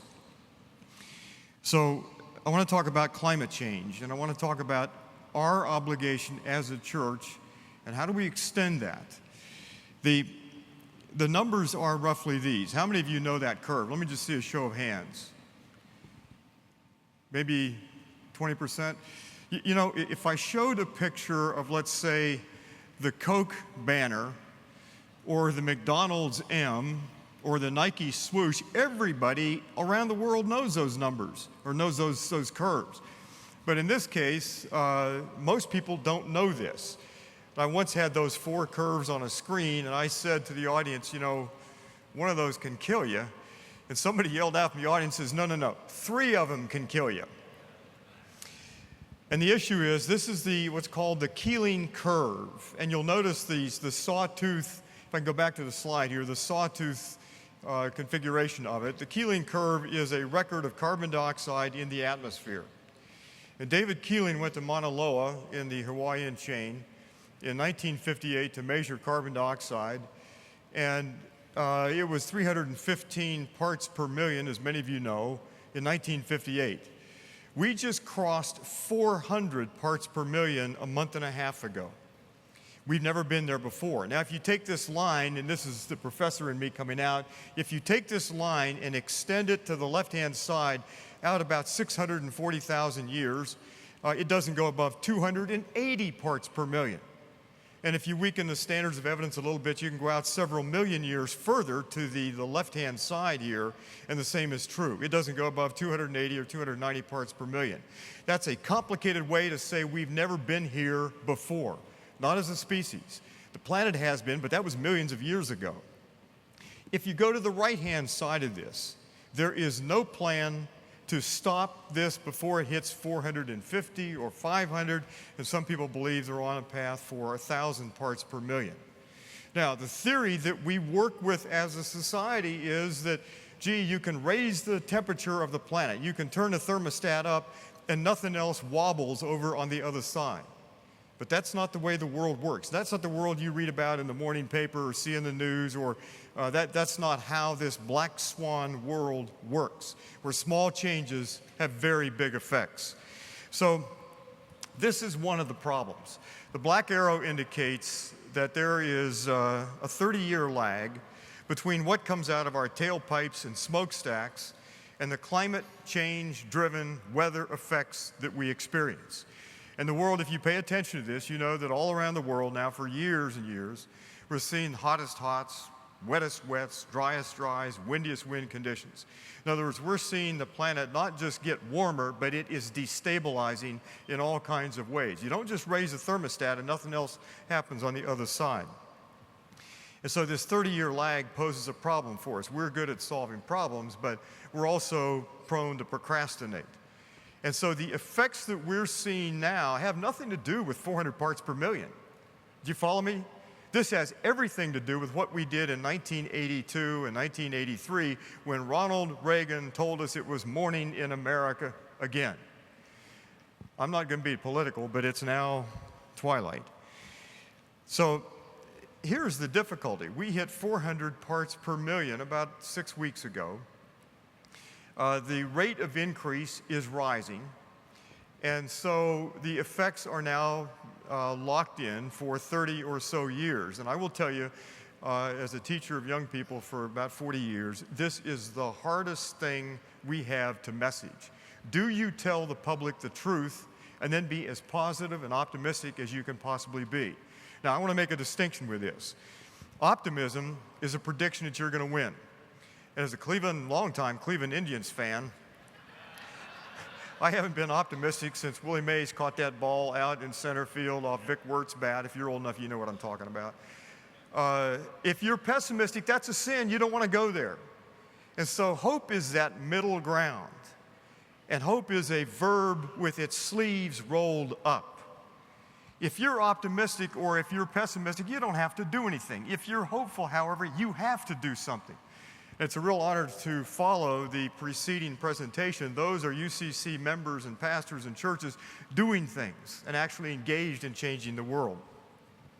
So here's what the future looks like. Let me just run this ahead. And I want to explain this slide a little bit. These are two curves. One is CO2 in the atmosphere, and that one is the vertical line going straight up. The other is temperature, and we know from the science that these go kind of in tandem. One goes up, the other goes up. There can be a bit of a lag, but these are related, as is methane and some other things. It's not entirely clear about cause and effect, but these run in tandem. Now, the right wing, and I don't want to get into politics, but the right wing has made a big deal about that bottom circle here, that it appears that temperature has leveled off. Now, here's where we all need to be students of how the world works as a physical system. We're engaged in a massive effort now to try to understand how we provision ourselves with food, energy, water, materials, all those things that we do over here, human intention, and somehow match that up with the way the world works as a physical system. Do you follow me? That is the ultimate design issue. And then we have to understand how the world works to inform intention. There's that little feedback loop that comes back to what we think we can get out of the planet and how many generations that can be sustained. And the word sustainable means we do what we do now in ways that honor the requests and the needs and so forth of future generations as far as you can go. Now, this little plateau here, that bottom right-hand arrow, here's what goes on. And the Earth is a complicated system. It isn't just complex, it's complicated. It's both of those things. And we're understanding this little by little. But in my lifetime, what's called Earth system science has grown dramatically.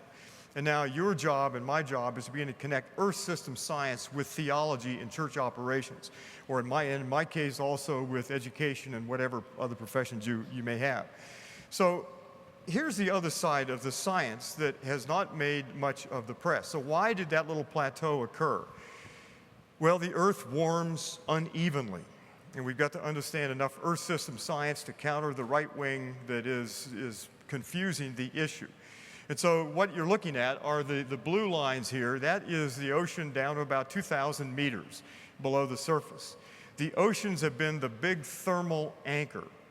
And so the Earth doesn't warm immediately. You don't emit carbon from your car or a smokestack, and all of a sudden the Earth warms at some predictable level.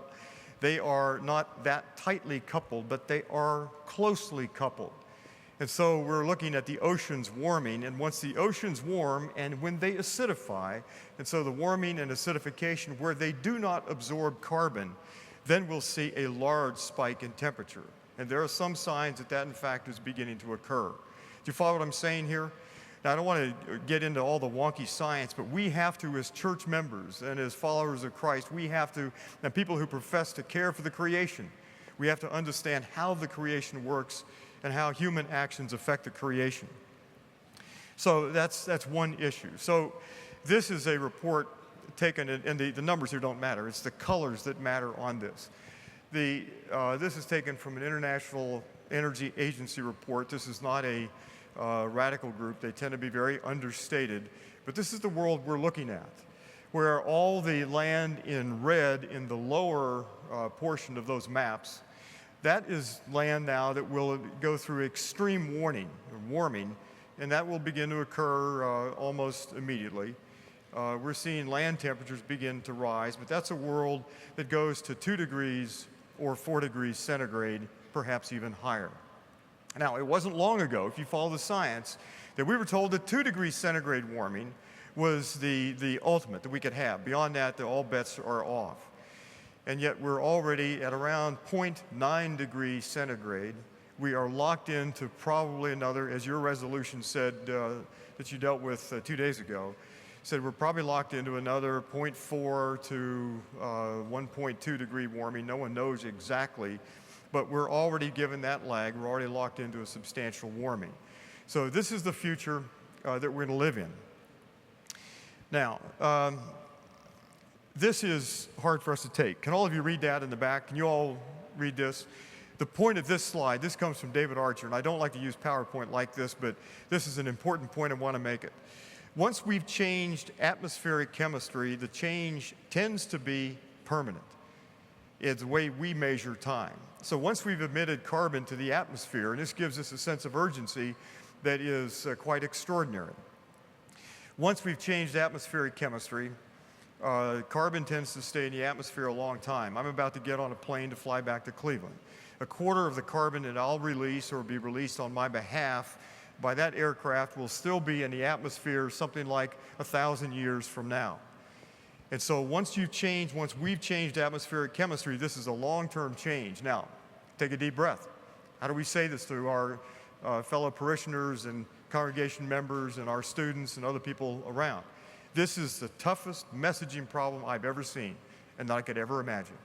Do you tell people the truth and then take the risk of paralyzing them, or do you soft pedal this and describe this as a, quote, solvable problem? Now, if you've got a broken carburetor on a Chevy or Ford pickup truck, that's a solvable problem. And Americans are good at solving problems. This is not solvable in the same sense. So what do we tell people?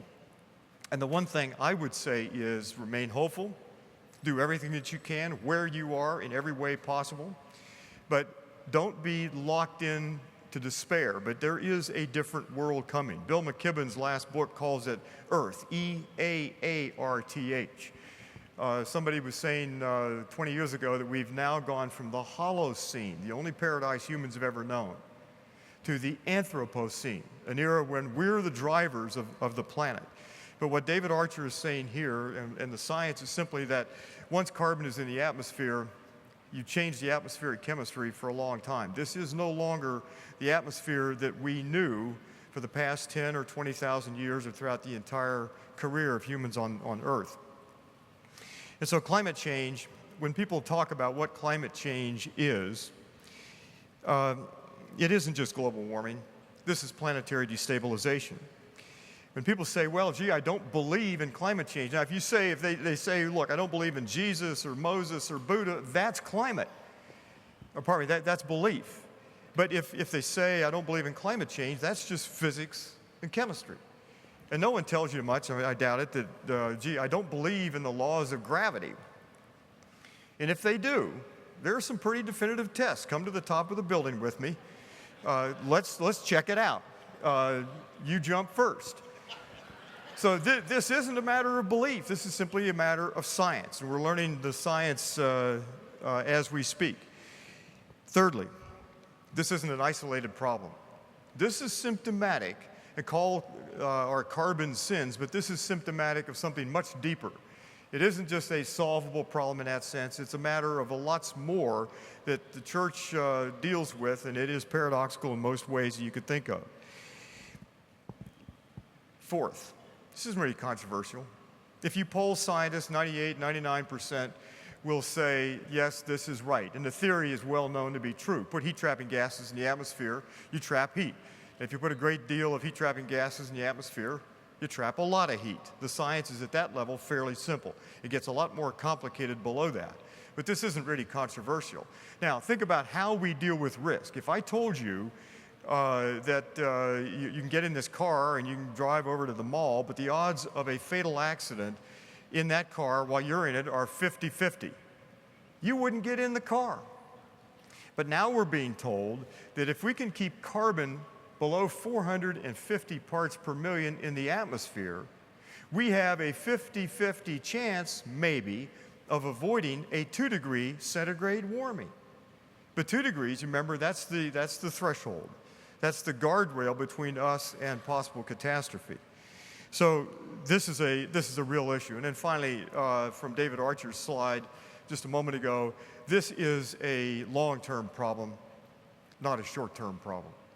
And it means we're going to have to discover the roots and the wherewithal to have stamina and to stay with this. This won't be solved by the election of another president or in 10 years or 20 years. There's no technology known that can solve the problem of carbon in the atmosphere. And that's a whole other issue we don't need to get into here. And so this is the story. The consensus on climate change is virtually unanimous. It's coming at us faster. It will last longer. It will cover the whole planet. And it is the toughest issue humans will ever face. And you think about the role that we live much better because we were able to exploit carbon-based fuels. And now we have to make a very fast transition from that. Now, I want to deviate a little bit. You can't read that slide, but what the slide shows down at the way at the bottom here is the first warning we got about climate change and carbon in the atmosphere. And Svante Arrhenius, a Swedish scientist, began to do these very complicated calculations about carbon and its effect on temperature on the planet, and he got it pretty close to right. He was doing this by hand. We now do this in a matter of milliseconds with a computer, but Arrhenius' calculations were pretty much dead on the money. Then you come up that line, and on the right-hand side in yellow are the carbon levels, the CO2 levels in the atmosphere at the time those warnings were given. So you get to the very top of the line, 400 parts per million. And so the question is, I think, why were we so dense to warning?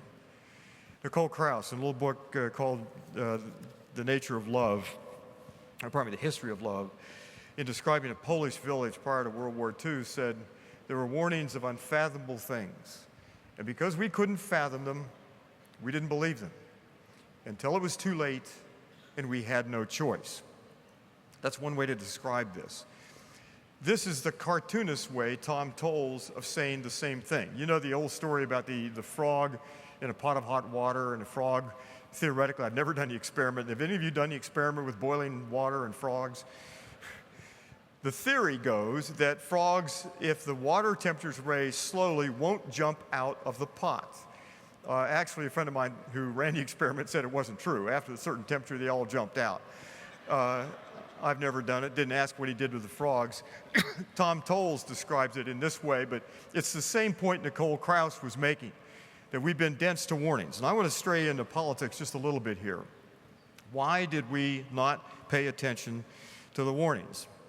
Well, the first thing is I want to get into something controversial, but I don't think it's far out. First thing is the corporation.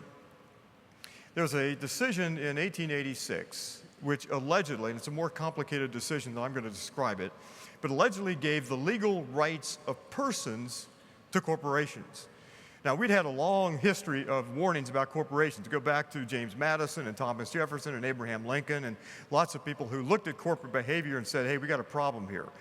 But the role of corporations in provisioning us with food, energy, water, materials, healthcare, entertainment, and so forth and so on has grown over the years. And in this decision, the railroad decision, Santa Clara County decision, didn't have anything particularly important about it. It was unpaid taxes on railroad rights of way. It wasn't that big a deal.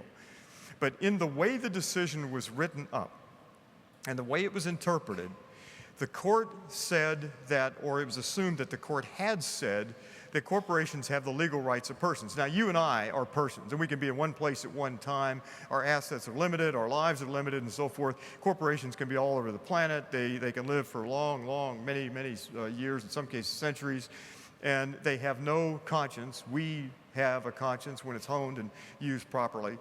But to give them the legal rights of persons, freedom of speech, and so forth and so on, that opened the door to more mischief than we can begin to describe. The second decision, Buckley and Vallejo, said that the expenditure of money is a form of freedom of speech, the First Amendment. And then Citizens United more recently, under the present court, said that corporations can give all the money that they want in the electoral process without consequence. And they don't have to tell who the money came from. We got a problem. And the problem comes down to, in part, the resolution that you worked on a day or two ago. Corporations legally can destroy the earth. They sit on fossil fuel assets, as all of you discussed, that amount to somewhere over 3,000 gigatons of carbon-based fuels, and legally they can burn the whole thing. There is no doctrine of law or justice, maybe morality, but no doctrine of law or justice that would prevent them from doing that. So this presents us with a huge conundrum. And the choices we face are, do you divest, or do we go after the legal right or go after the legal right of corporations to do what they are doing? And so ExxonMobil has every intention, as every other fossil fuel-based company, of burning the whole thing. And so they can keep the party going a few more years and keep the profits coming in, but the end result is a planet that no longer supports life as we know life today. It certainly doesn't support civilization.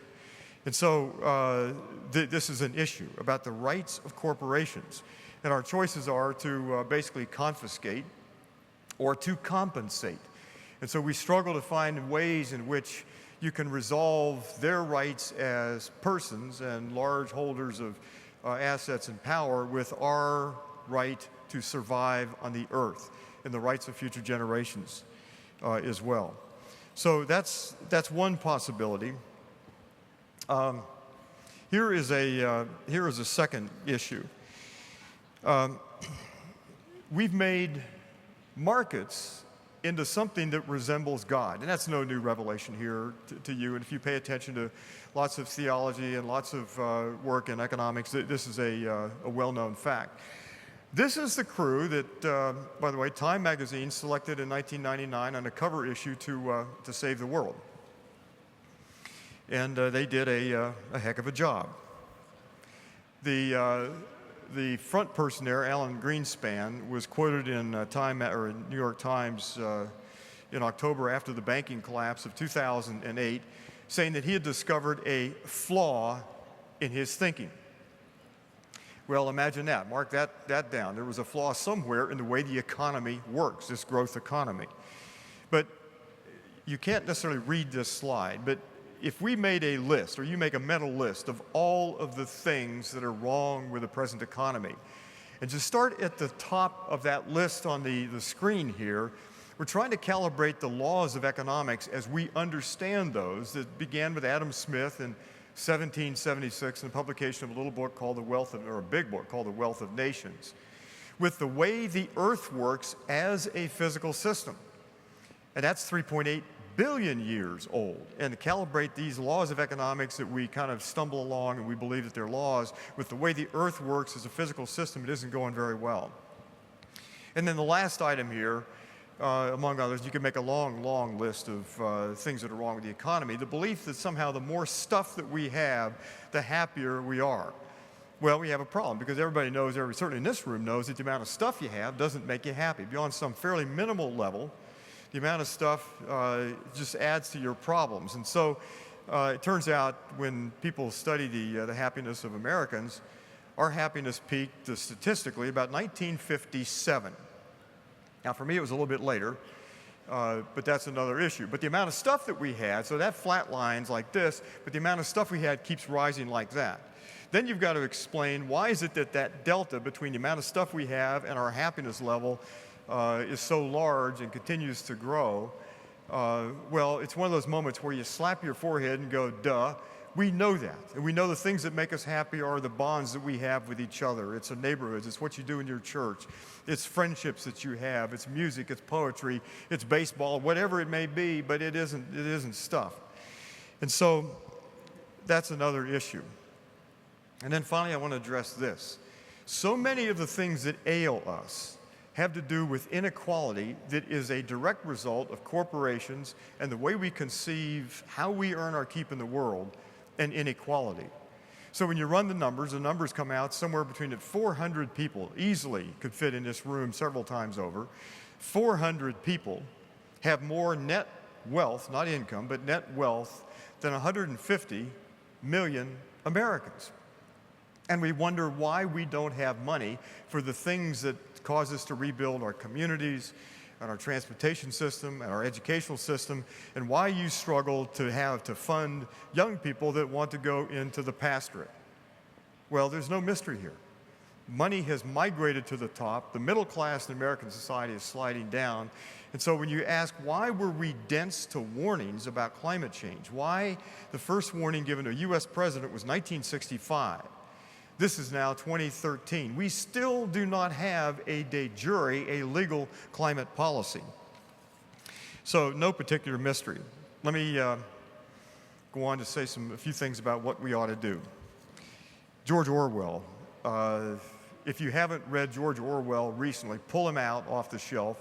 If you've never read him, go to a bookstore, buy 1984, and read George Orwell. And Orwell said when you want to corrupt a society, basically what you do is corrupt its language first. You destroy its sense of meanings and the integrity of words. Let me give you a couple of words. How was it that patriotism got so crippled and confined to a small set of behaviors, mostly having to do with guns and violence? How did that happen? How did we become patriots? By consuming. How did that happen? Or take the word conservatism, a good word, and the next slide has Edmund Burke, the founder of modern conservatism. How did conservatism lose its interest in actually conserving things and life that supported life? How did conservatism become so concerned about conserving the rules of the game by which the rich prosper and other people fail?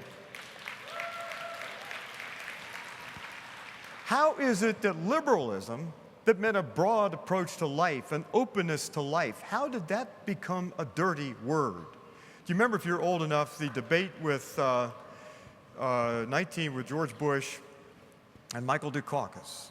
And George Bush Sr. accused Michael Dukakis of being a liberal. And time kind of hung in the balance for just a moment. You wanted Michael Dukakis to say, yeah, I'm a liberal, and so are you. And here's why I'm a liberal. And here's what this does for the country. And I'll show a slide in just a moment that explains why I think liberalism is a good thing. Or politics. How was it that politics became a dirty word? Huh? Politics is where you and I conduct the public business. How did that become a dirty word? It's markets on one hand are where you and I say I and me and mine. Politics is where we say we and us. And we go through the process of adjudicating lots of complicated sorts of things. But how was it that politics became a dirty word? Or government. Government is the institutions that we create to actually conduct the public business. And I know people in government service who are good people and they're good citizens and so forth. Can government become a problem? Well, yeah, but the UCC can become a problem. Oberlin College can become a problem. Every organization can become a problem. But when there are problems, you fix them, and you reform them, and you open the doors, you make them transparent. How is it public service became so demeaned and only worked in the markets and so forth? How is it that rights were separated from responsibilities? And then the last thing here, taxation, starting here in California. How did taxes become a dirty word? Oliver Wendell Holmes once told us that taxes were the price we pay for civilization.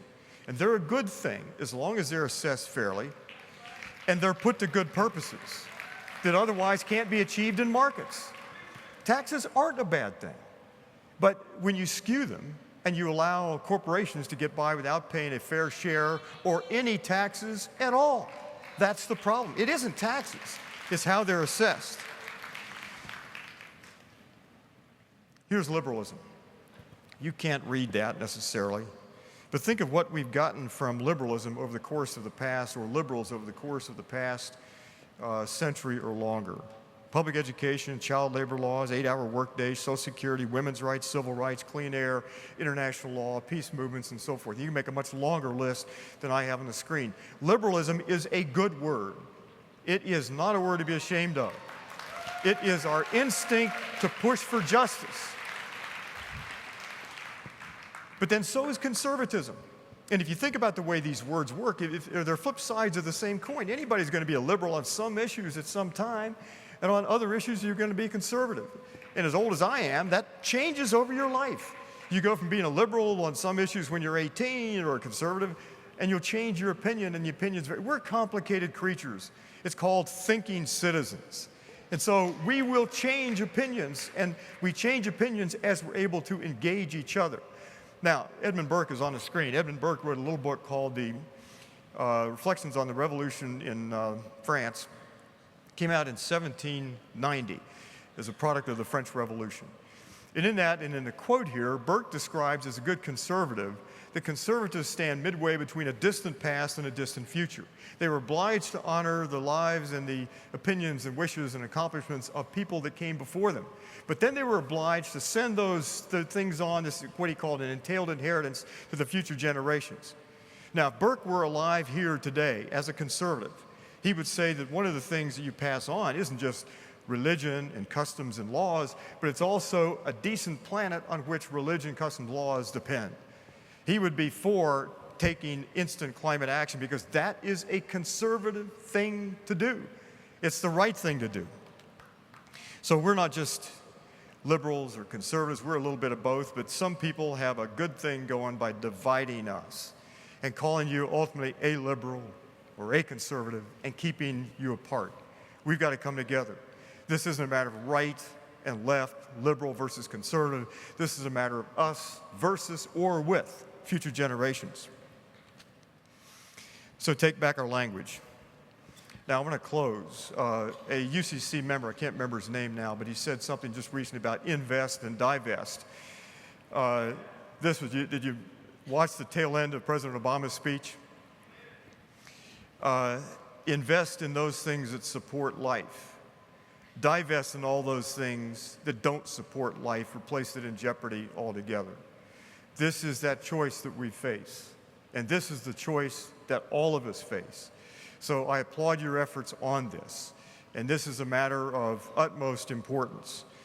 And then, secondly, why not begin to develop UCC the first body, religious body on earth to say that we're going to be net zero by 2030. Put a date on the clock and say we will as a congregation, some will make it, some won't, some will overexceed, but of all the churches, UCC churches, let's be the first net carbon zero or carbon positive denomination or church segment in the world. Let's lead. That's the UCC tradition. And if you ask, is that possible to do? The answer is certainly yes. In Little Oberlin, Ohio, a little city of 10,000, 35 miles from downtown Cleveland, our electric supply for the municipality will be over 90% carbon-free this year. We deployed a 3-megawatt solar array last fall. We're working with energy efficiency throughout the whole community. We're forming a company that deals with solarization and weatherization and energy efficiency in low-income neighborhoods and all the way through the community. We can do these things. This isn't a matter of technology. It's not even a matter of economics. It's a matter now of leadership. And the UCC Church is a leadership institution, and all of you are as well. This is the challenge. And I put this slide here just to point out something. If you took all the fossil fuels, we burn, by the way, about 4 cubic miles of fossil fuels every year. But if you put all the fossil fuels that were on the planet when we first emerged as a species, the sunshine that hits the planet in 13 days is a larger amount. We could provide the entire energy for the planet with only a few minutes of sunshine that hit every part of the earth. This isn't a technological impossibility any longer. If you say, can you power buildings, churches, and schools and so forth entirely by sunshine, the answer is yes, we can. If you say, is it affordable? Yes, it is. Is it the right thing to do? Absolutely. So I want to end with a couple of thoughts. This is Martin Luther King. This is a speech that he gave, the famous Fierce Urgency of Now talk just before he was assassinated. He said in the speech, there's such a thing as being too late. Procrastination is the thief of time. Life often leaves us standing bare and naked and dejected with a lost opportunity. The tiding affairs of man does not remain at the flood, it ebbs. We may cry out desperately for a time to pause in her passage, but time is deaf to every plea and rushes on. Over the bleached bones and jumbled residue of numerous civilizations are written the pathetic words, too late. We can't be too late. Our mandate, yours and mine, and this civilization and all caring people, is to choose life and to understand what that means. Thank all of you for doing what you do to choose life. Thank you, UCC.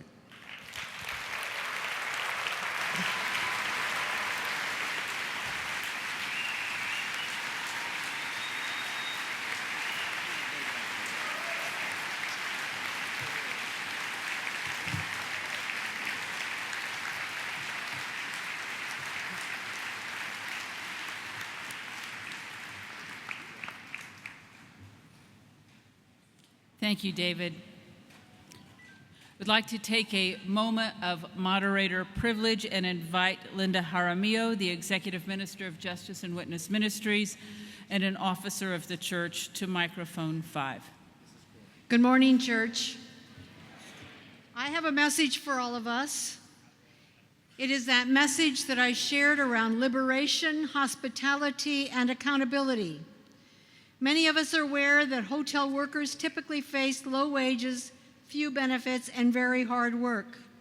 In an effort to improve wages and working conditions, the Hotel Workers Union, Unite Here, called for a global boycott of Hyatt hotels.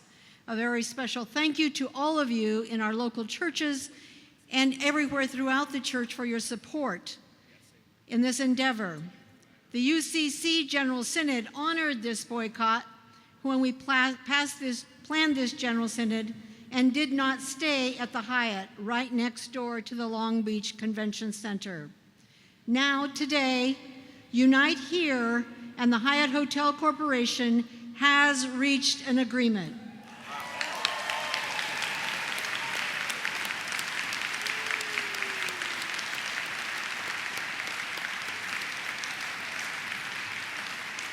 Once it has been ratified by the workers of Los Angeles, San Francisco, Chicago, and Honolulu, it will end the boycott. It will bring a wage increase and continue their health insurance and pension benefits. It also provides that workers in non-union Hyatt hotels will be able to decide whether to form a union without interference, intimidation, or retaliation by the employer.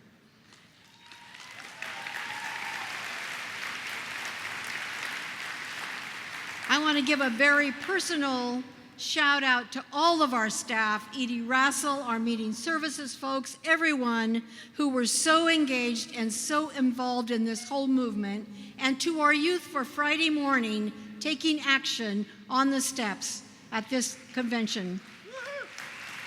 And to our Associate General Minister, Mark Clark, and Edith Guffey, who before us planned these contracts that we might honor our commitment.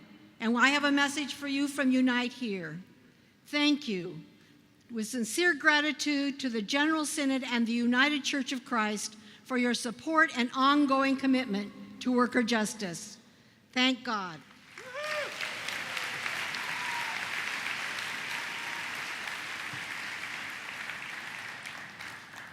We are going to continue with the order of the day, the celebration of existing structure boards and installation of the new board members. Following that, there will be another agenda meeting, at which time we will recognize microphone 5. Those of you who are in line there, I request that you check with the floor parliamentarian before we get to that. As we prepare to move from our current structure into a new one at the conclusion of this General Synod, it is fitting that we celebrate the old while also looking forward to the new. I invite us to be together in a time of farewell and installation. I invite Penny Lowe's, Executive Council Chair, to lead us in this transition alongside the current chairs and vice chairs of each outgoing board, members of the Executive Council, and a representative from the Council of Youth and Young Adult Ministries.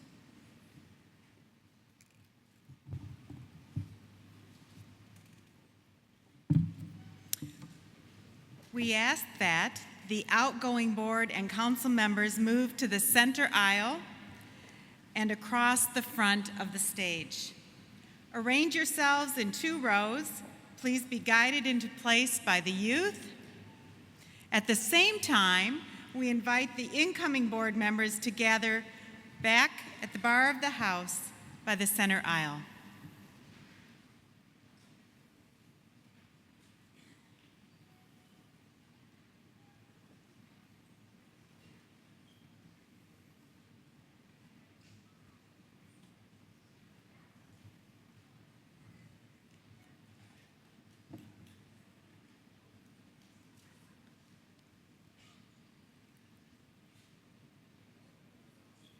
Again, outgoing board member, ministry members in the aisle and across the front, new incoming board members at the back.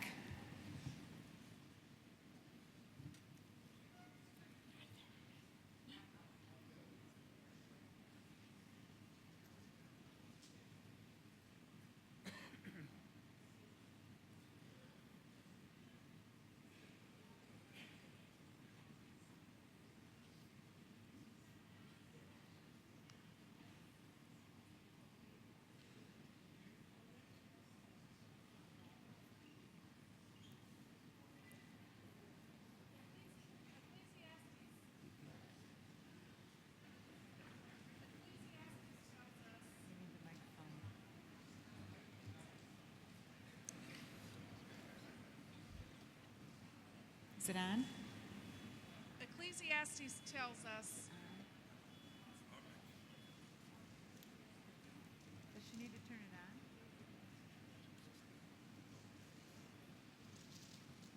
on? Ecclesiastes tells us.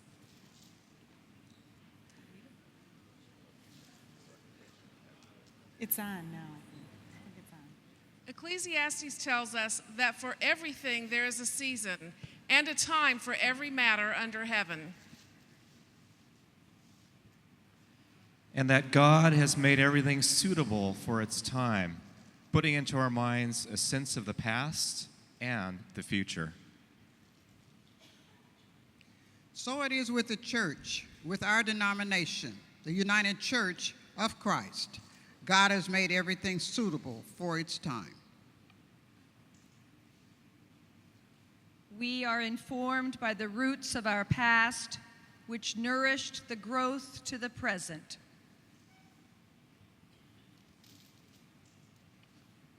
These roots will continue to strengthen us as we vision the future. We take bold steps on a firm foundation. During our time together, we, the youth of the United Church of Christ, have celebrated the spirit of aloha, a word that means both hello and goodbye, as well as the presence of breath. The spirit of aloha moves us to treat each other with love and respect. Part of our journey at General Synod has been to learn the symbolism of lei, a symbol of respect, love, welcoming, and appreciation, and to create lei to share. In the spirit of aloha, we will now offer lei to each member of the outgoing board and council as a symbol of thanks for their leadership.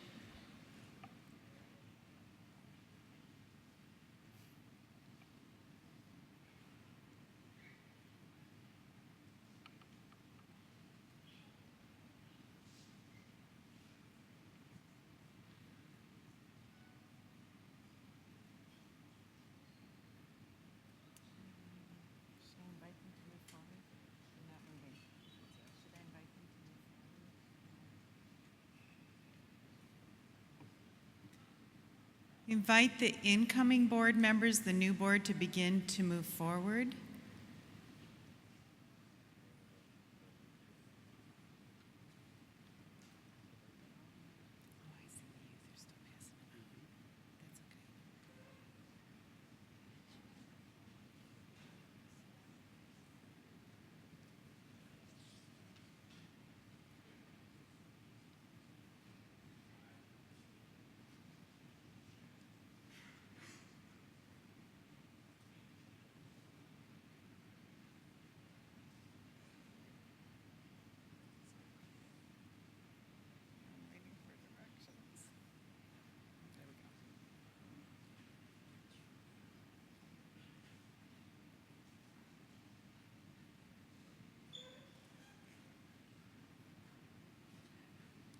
The United Church of Christ celebrates the significant contributions of the board members of the outgoing boards of Justice Witness Ministries, Local Church Ministries, the Office of General Ministries, and Wider Church Ministries, along with the members of the Executive Council.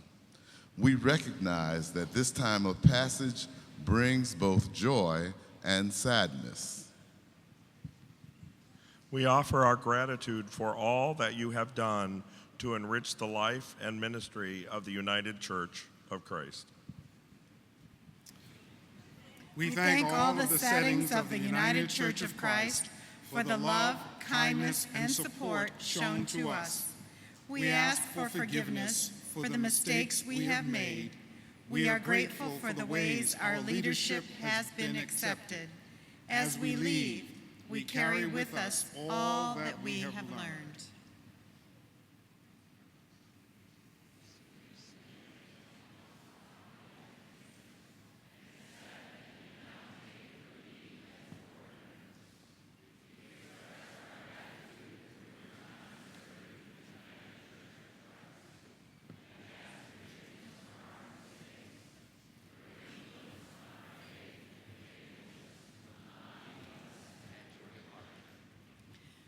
We forgive you and accept your gratitude, trusting that our time together and our parting are pleasing to God. Do all of you, as this congregation, a representative of many settings of the United Church of Christ, release all who have faithfully served the covenanted ministries of the United Church of Christ? If so, please say, "We do with the help of God." We do. Do you, the outgoing board and council members, release all the settings of the United Church of Christ from turning to you and depending on you? If so, say, "We do with the help of God." With the help of God. Do you offer your encouragement to the new governing board, prayerfully supporting those called to serve? If so, say, "We do with the help of God." We do with the help of God. On behalf of the United Church of Christ, I witness to the words spoken, words of thankfulness, forgiveness, and release. We hold each of you in prayer. We pledge our support in the transitions signified in this service. Thanks be to God. And now, we ask that the members of the newly elected board line across the stage as they have done. And we ask that the new members, as the new members move, we ask the outgoing board and council members, we've already done this. Sorry. We have passed our lay on to the new members of the board, and each new member has received multiple lay, representing the difference in the size of the outgoing boards and ministries and the new smaller government structure. We ask that the outgoing board members return to their nearby seats. Thank you.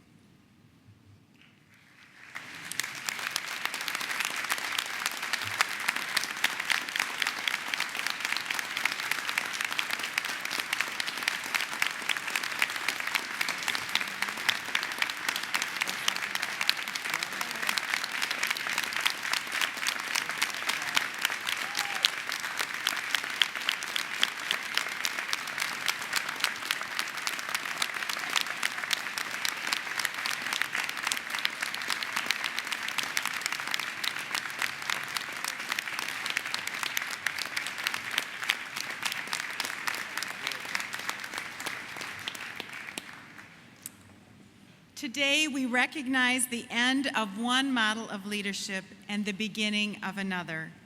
But let us not speak of old and new, but rather of recreation, for what was has become what is to be.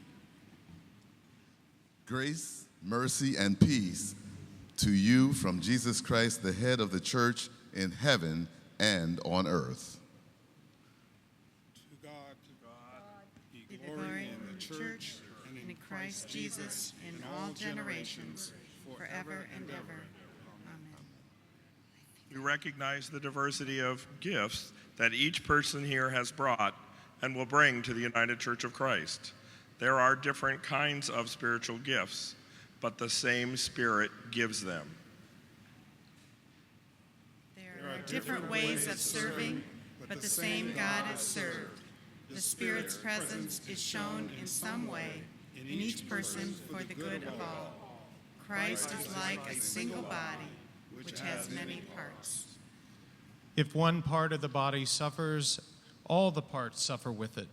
If one part is praised, all the other parts share its happiness. All of us are Christ's body, and each one is a part of it. These people have been called to serve God as members of the governing board of the United Church of Christ. They have accepted the call and desire to witness to that call before God and this body. Sisters and brothers, having prayerfully considered the duties and responsibilities of your ministry, are you prepared to serve with the help of God in Christ's name and for the glory of God? If so, say, "We are." We are. Do you promise to exercise your ministry diligently and faithfully, showing forth the love of Christ? If so, say, "We do," relying on God's grace. We do, relying on God's grace. Friends, you have heard the promises of our brothers and sisters in faith. Let us affirm our attention to live in covenant with them. Will you all rise in body or in spirit?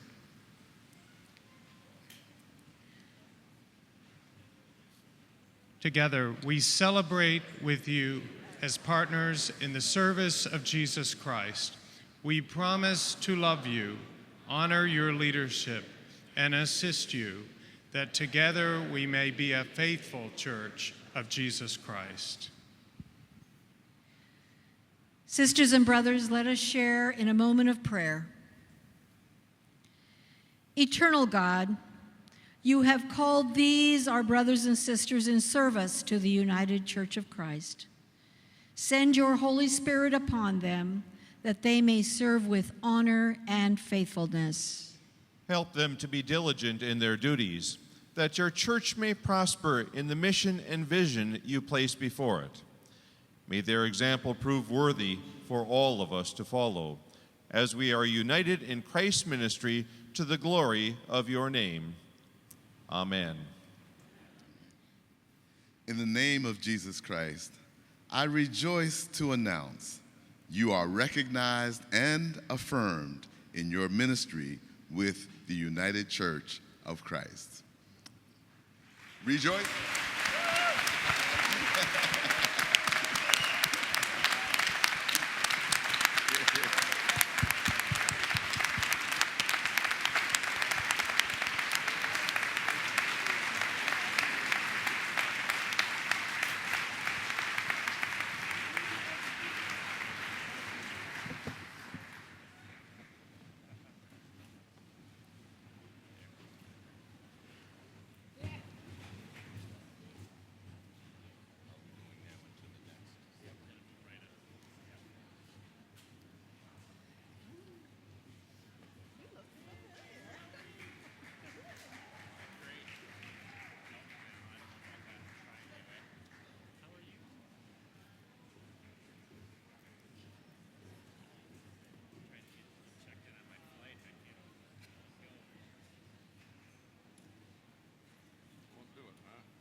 We will now return to the business of plenary number 7.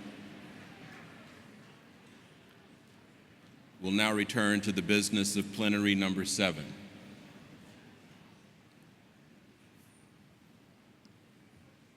And we will return to more committee reports, but I note that there are some individuals at microphone 5. Point of personal privilege, Jim Antal, Conference Minister of Massachusetts. Very well. Just as Linda Jaramillo reminded the Synod that our job is to witness to the world, I want to not only thank you for your vote yesterday, but also let you know that the world is thanking you for it. From the presiding bishop of the Episcopal Church, Catherine Jeffers Scory, says, thanks for the United Church of Christ's witness. Nobel Prize winner Eric Shivian says, congratulations, United Church of Christ. Bill McKibben tweeted to his 90,000 followers, oh my heavens, this is amazing news. I have also contacted Bishop Tutu, but we all know that he's busy with Nelson Mandela at the side of his bed right now. And finally, my goal is to get word of this to President Obama. So I tweeted out to Josh Dubois, his former religion director, and Dubois favored my tweet. So by now, the entire White House staff has heard this tweet, which is, within a week of his climate address, the President of the United States encouraging divestment, the United Church of Christ, his former denomination, voted to divest. Thank you. Thank you.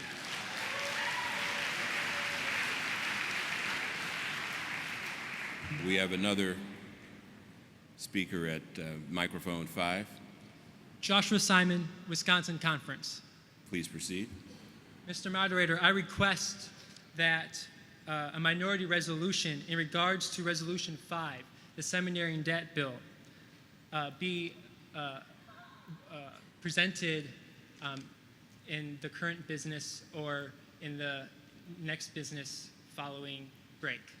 Very well. Our standing rules provide that if a resolution is adopted by less than 75% of the votes cast, a minority resolution expressing a minority viewpoint on the same subject matter may be proposed at the same or the next business session of that General Synod. May I propose it then? You may. Great. Minority resolution in request to Resolution 5. Many who opposed Resolution 5 did so because we desired a stronger response to the problem of seminarian debt, including a special offering. We call on all expressions of the United Church of Christ to faithfully engage this issue.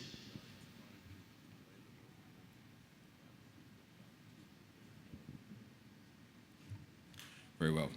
Thank you. Now, we have to, in order to vote on the minority resolution, under the standing rules, the minority resolution requires a majority vote of those voting against the prior resolution.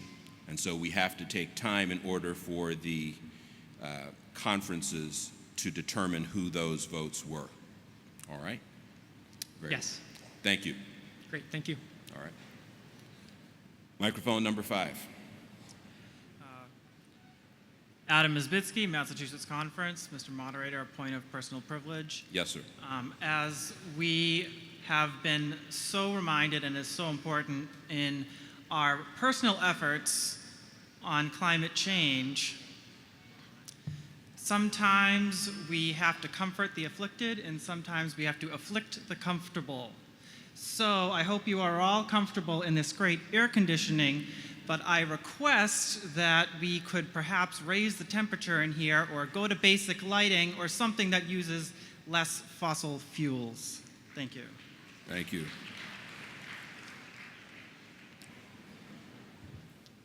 Very well. Go right ahead, sir. Ron Trimmer, Illinois South Conference. I make a request that with Dr. Orr's permission, that his PowerPoint be put on the UCC website. Very well. We'll see that that request gets to him. Thank you. Davida Foy, Crabtree, Missouri Mid-South, Acting Conference Minister. I was going to make a similar request, but I would really like it if he would write out what he said, and that could accompany the PowerPoint. This is one of the most significant speeches I have ever heard at a General Synod, and I believe that we, United Church of Christ, can increase our witness if we would get the entire text of what Dr. Orr had to say so that we can study it. I know my brain cells are tired, and I would love to have more time to look at this. Thank you. Thank you.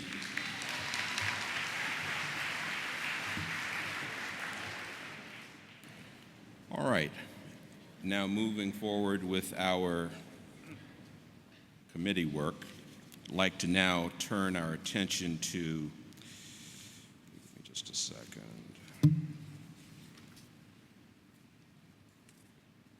The report of Committee 8.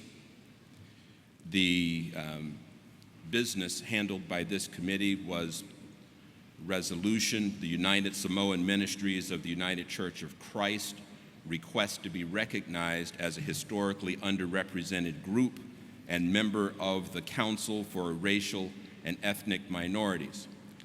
This is a prudential resolution that requires only a majority vote. It comes from a committee, and therefore it would need no second.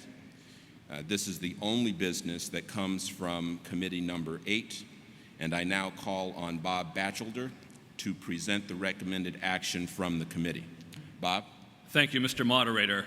My name is indeed Bob Batchelder, a delegate from Massachusetts and minister and president of the Worcester Area Mission Society, a UCC agency with terrestrial and cosmic interests, with programs ranging from housing and community development to education and advocacy for outer space sustainability. Here on Earth, you will find the text of the recommended action in your resolution packet on page 8, beginning at line 1277. In an effort to gauge the likely impact of the resolution, the committee worked through Sunday morning to refine its understanding of such entities as the 5 streams of Samoan ministries in the UCC, the nascent United Samoan Ministries of the UCC, an umbrella group, Pacific Islander and Asian American ministries, and the Council for Racial and Ethnic Ministries, as well as the relationships among them. An informal show of hands as the morning session drew to a close indicated solid support for the resolution, especially if it could be amended at points. The committee deputized several congenial volunteers to devote their lunch period to writing, and when it reconvened, received their draft with thoughtful enthusiasm, as did the resolution's author. The vote to approve the amended resolution was lopsided, with only 3 no votes and 2 abstentions. With business concluded, committee members decamped to community-wide worship with a pronounced spring in their step. Therefore, Mr. Moderator, on behalf of Committee Number 8, I move that the 29th General Synod adopt the resolution on the United Samoan Ministries of the United Church of Christ request to be recognized as a historically underrepresented group and member of the Council for Racial and Ethnic Ministries, and recommend approval as amended. Very well. You've heard the motion that the United Samoan Ministries of the United Church of Christ request to be recognized as a historically underrepresented group and member of the Council for Racial and Ethnic Minorities. Bob, would you like to speak to the motion? Thank you, Mr. Moderator. I would. Committee Number 8 was given a challenge by General Synod that is older than the Christian Church. As an ancient Greek philosopher expressed it, representative institutions need to promote both diversity and unity in order to flourish. but it can be a tall order to blend these two virtues successfully. In its deliberation, the committee tried to be mindful of the need for both unity and diversity in our institutional arrangements. It was moved as it learned about the significance of Samoan ministries and their distinctive gifts of language, cultural position, tradition, and religious expression. It was impressed by their sizable and inspirational youth ministries, evidenced Saturday evening at Rainbow Lagoon Park with the sights and sounds of the South Pacific Luau. Accordingly, the committee amended the resolution to ask the 29th General Synod to recognize the 5 streams of Samoan ministries have been historically underrepresented within the United Church of Christ, per lines 1278 to 9. The committee believes such recognition, coupled with the recognition of United Samoan Ministries as a historically underrepresented group of the UCC, and with the establishment of a dedicated seat for the group at the Council for Racial and Ethnic Minorities, would serve worthy purposes. It would create a platform to enhance unity among the Samoan churches and expand their pastoral and prophetic presence in their communities. And as United Samoan Ministries became a more integral part of the United Church of Christ, its manifold gifts could be enjoyed by all of us. A final point. You will see the committee voted to excise lines 1290 to 1293 in the original resolution. It did not consider this provision to be germane to the basic business of the resolution, which is to amplify the distinctive voice of United Samoan Ministries to the end that we may all be one. Thank you, Mr. Moderator. Thank you, Bob. To remind you, the matter before the body is the motion that the United Samoan Ministries of the United Church of Christ request to be recognized as a historically underrepresented group and member of the Council for Racial and Ethnic Minorities. I see that there are people at the microphone. I'm sorry? Ministries, I'm sorry. I see that there are people at the microphones, and so I will recognize them. Microphone number 1. Hi, Jessica Cole from Southern California Nevada Conference. For those who were at the luau on Saturday night or attended worship on Sunday afternoon, I think it was obvious how enthusiastic and involved the Samoan youth are. It was really cool to see that. I come from a church with 4 members of our youth group, so to see such a thriving and growing community, it was really great to see, and especially all of the intergenerational aspects of it. There were so many different ages, from the eldest of the community to the youngest, and so I think it's really important for us to recognize and honor the rich culture that they have and be able to help them in growing even more than they already are. Thank you. Thank you. Microphone number 3. Thank you, Mr. Moderator. I'm Deborah Dean Ware. I come from the Michigan Conference. I'm actually quite sad to be standing behind the red microphone. I had hoped that I could find a way to support this resolution, as I deeply value that our denomination is growing into a truly multicultural, multiracial church. However, as I read this resolution, as I sat into the committee meetings, and as I've had subsequent conversations, I have grown more and more uneasy. As a person outside the Samoan communities, as well as a member of the dominant culture, I would like to trust that this resolution represents most of the Samoan churches. But it is my understanding that a significant portion of the Samoan leaders are not supportive of this resolution. I can't help but ask, why is that? I can't help but ask, is this a resolution that represents a clear majority of the Samoan communities? Is this a resolution that will promote unity both in the diverse Samoan churches as well as in the larger UCC, especially as it will relate to the Pacific Islander Asian American ministry, Ministries, as well as the Council for Racial and Ethnic Ministries.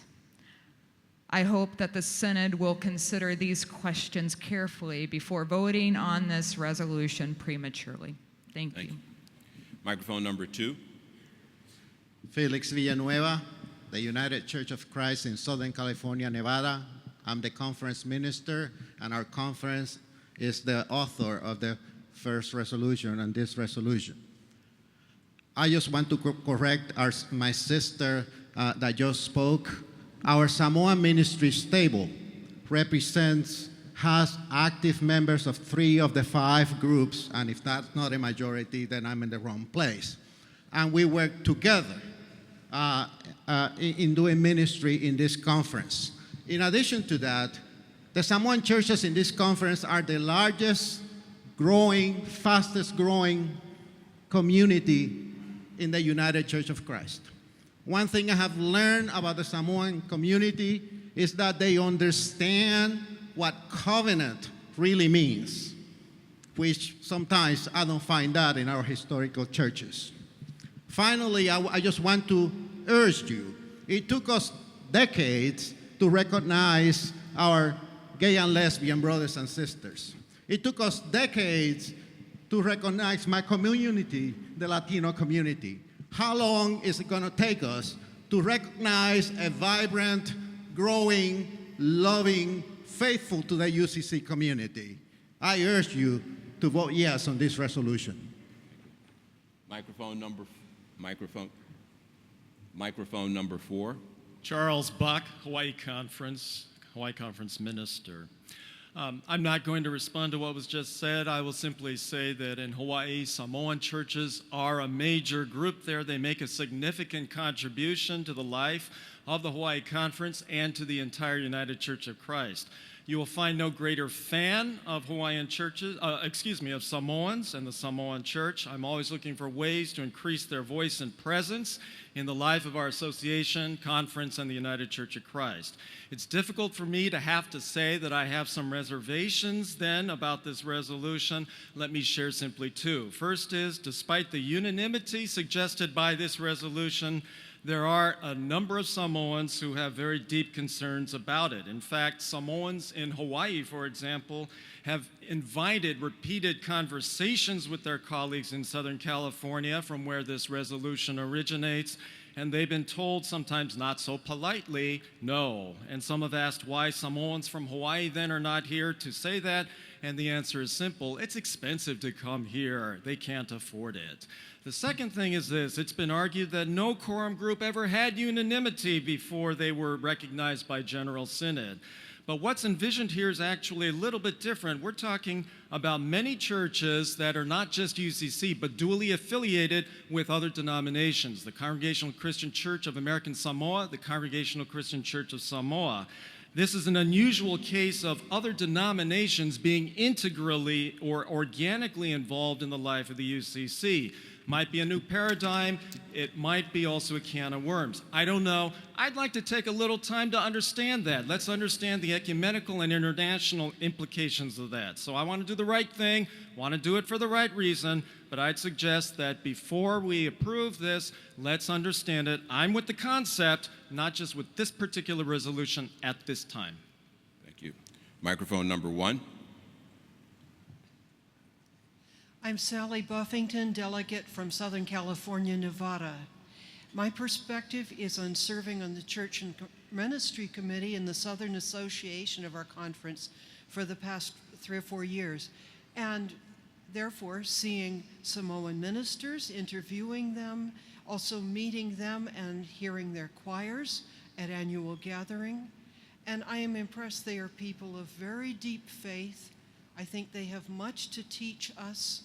They have added also a great presence of celebration and a beauty of celebration that we sometimes, in a rather plain worship style, could do well to enjoy. I would like to add further that this year, our annual gathering was held at a Samoan church, not far from here in Carson, a church that is requesting affiliation with us, a new church in the UCC. So I would urge your approval of this number 8, excuse me. I think these are wonderful people to invite at our table. Microphone number 3. Hi, Julia Swain, Northern California, Nevada Conference. I come to you as a young white woman of privilege who wants to understand this question more deeply, and I have spent the last few days listening to diverse voices. As a result, I support the Samoan ministries and the spirit of this resolution, and I feel that it is important to be very careful in discernment and discussion about the best way to be inclusive with each and every unique group, all of which compose the larger united and uniting body of the UCC. While I hope not to put people on defensive, I have some concerns about this resolution passing as it currently stands. First, how does this resolution interact with other minority voices in the UCC, such as Pacific Islander Asian American Ministries, Council for Hispanic Ministries, United Black Christians, Council for American Indian Ministries, and others? 2, if we grant the United Samoan Ministries the status of a historically underrepresented group, are we being consistent with the process of how other groups have been granted this very specific status? 3, is this a resolution that will promote unity among the different groups involved? And finally, especially after listening to so many voices, I hear the need for continuing conversation between the various Samoan ministry voices and the variety of PAM representatives. Because these are all questions that require careful discernment, I feel strongly that we must continue to talk about this and be careful not to rush to a quick decision. Therefore, I urge a no vote, and I encourage the Samoan peoples to bring this proposal back to the 30th General Synod after communicating with those voices not being heard at this time. I prayerfully offer these considerations in the hope that God will shed yet more light. Thank you. Microphone number 2. Hello, my name is Allison Morales, and I am a delegate from the Southern California Nevada Conference, and I also had the pleasure of serving on this committee. From the perspective of our conference, this is not something that has happened quickly, and it's not something that has been rushed into. We've been working for years through different conference ministers to support and engage our Samoan brothers and sisters and grow with them as they grow with us. I hear all the things that are being said at the different mics, and I prayerfully listened while we were in committee. And it's a little messy. It's not perfect, and not everyone is exactly on the same page. But I believe that we're standing at a very important point. This wonderful group of our brothers and sisters in Christ have asked to be recognized. They have said that they are not fully seen. They are a growing church, and they're still a very traditional church, as opposed to some of their brothers and sisters in PAM, where those different cultures are smaller and not growing and are more westernized. They have unique gifts, and they have talents in areas where we as a wider church body struggle. The areas of stewardship, the areas of youth involvement, the areas of meaningful intergenerational worship. We can learn from them, and I really feel like it comes down to they've asked, they've raised their hand, they've said, please see us. There will still be time for conversation. There will be bylaw changes, and that will take time. But what's most important is that we say that we see you, and I urge you to vote yes. Thank you. There's no one at microphone number 4, microphone number 3. My name is Reverend Marilyn Pagan Banks. I am on the Executive Council representing the Council on Racial and Ethnic Ministries as co-chair, and I stand to speak against this resolution. I see, I acknowledge, and I love the Samoan community. I want to say that first. As a Puerto Rican, I fully affirm self-determination. However, as a Latina that understands my connection to all Latino peoples, no matter what nation they come from, I fully affirm and stand with the need to be unified. Quorum, the Council on Racial and Ethnic Ministries, represents caucuses of unified people, and to separate a part of a group would diminish the role and the power of this table. Also, the historically underrepresented groups known as HUGs also represents groups that are united with diverse and unique gifts and needs. Therefore, while we do need to affirm the gifts of any particular community that's growing or not growing within our church, I think that to begin to pull apart out of each of those caucuses would diminish the role. For example, there are over 16 ethnicities within PAM. There are there are dozens of nations within the Council on American and Indian Ministries. There are over a dozen nations represented on the Council for Hispanic Ministries. If we started to pull out everybody to create our own tables, we would not be as strong as we would be remaining unified. Thank you. Thank you. At this time, I'd like to get a feel from the body. Are you ready to vote on this? Very well. By that voice recognition, I believe that the majority indicates they're ready to call.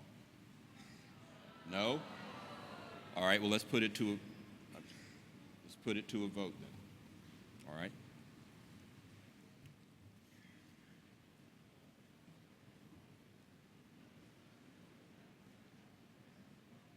This is on the issue of ceasing debate and calling the question. Get your voting devices ready. Vote 1 for yes, 2 against, and 3 to abstain. Voting begins now.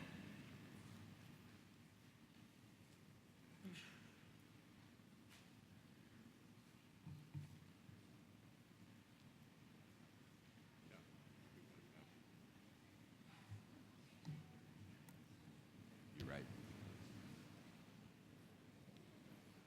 8 seconds, and it is a 2/3 vote.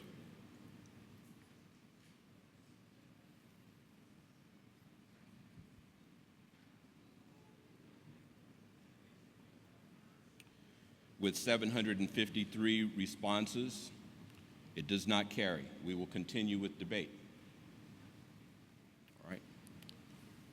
Microphone number 1. Good morning. I am Michi Reyes, a delegate from the Office of General Ministries. I am also a member of Southern California Nevada Conference and a member of the Southern California Nevada Pacific Islanders Asian American Ministries, more commonly referred to as PAM. I stand here in strong support of my Samoan brothers and sisters and ask that the delegates of this, the 29th General Synod, to vote in favor of this resolution. I believe this is God's vision for us. Throughout this process, there was a recurring theme of fear and apprehension expressed as setting precedents, sharing expenses with either PAM, with Quorum, or even possible separation from PAM. All of these themes have surfaced. I'd like to offer a different view. I believe we should celebrate the fact that our Samoan churches are growing. They are at the point where they can stand alone, share their gifts and graces, their talents, their faith, their culture, and their financial resources, and their true love with the denomination. I see this as proof that our denomination is truly a growing church. Let us celebrate the diversity in our denomination. Let's be truthful to our call that we are indeed a multicultural, multiracial, open and affirming, just, peace, and accessible to all United Church of Christ. A church that affirms and lives out its faith in God and acknowledges that we are connected with people of all races, ethnicities, and cultures. A united Church of Christ that embodies and rejoices in these diversities as gifts to the human family. A united Church of Christ who welcomes all peoples into the community of faith without discrimination because of color, race, ethnicity, language, or culture. We, the United Church of Christ, pride ourselves in taking faithful and bold steps throughout our history. Let us not allow our fears and apprehensions to serve as a wall, a barrier in responding to this, a call from our still speaking God. This is God's vision. Thank you. Microphone number 3. Yes, good afternoon, Mr. Moderator, Christopher Jenkins, Massachusetts Conference. My objection is mostly on general principles, the way we handle these matters. I am seeing yet another effort to segment us. Our motto says that they may all be one. St. Paul reminds us that in Christ there is neither Jew nor Greek, etc. And to add yet another group, I think defeats that. It moves a direction very opposite of the way I'd prefer to. And to be honest, I would probably be opposing the whatever word or whatever ethnic group may have been substituted for Samoan. because that's how I feel about how we should operate. Now, don't get me wrong. One of my favorite parts of Synod is to come and celebrate the worship practices and the teaching and the gifts of all of our diverse communities. I look forward to that, especially being kind of a Yankee Congregationalist from New England that doesn't see that very often. But I will also say that in Massachusetts, we're very intentional about Hispanic ministries, for example, but without any institutional seats. And I would encourage the conferences where Samoans are very prevalent to consider that. So I just like to put forward those thoughts that in order to be truly one, I would prefer to see it as all one body as opposed to identifying ourselves as this or that. Even just as an example, when we do nomination, the first sentence is, so-and-so is a European American, or so-and-so is an African American, as if that's the most important part of their gifts and graces, and I very much disagree with that philosophy. Thank you very much. Thank you. Microphone number 2. I'm Madison Shockley, a delegate from the Southern California Conference, and I stand to speak in favor of this resolution. I've been a pastor in Southern California for over 20 years, 10 years in Los Angeles and 10 years in San Diego. And I have been thrilled and excited and have grown in so many ways with the interactions that I've had with my Samoan brothers and sisters here in this area. The culture, the excitement that they bring to our churches and to our community and to our conference need to be recognized.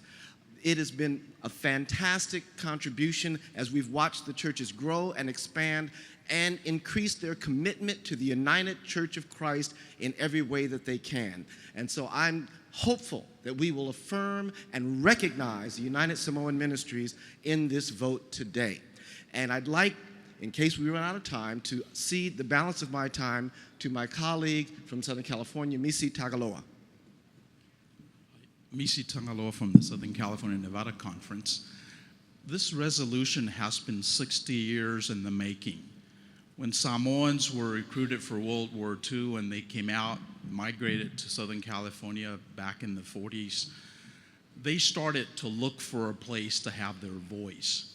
And when the UCC was first birthed 50 years ago, they had an opportunity to go congregational, which is the thread that they're part of. Excuse me, I'm really apologetic for cutting you off, but at the microphones we're supposed to have delegates. Are you a delegate to the Synod?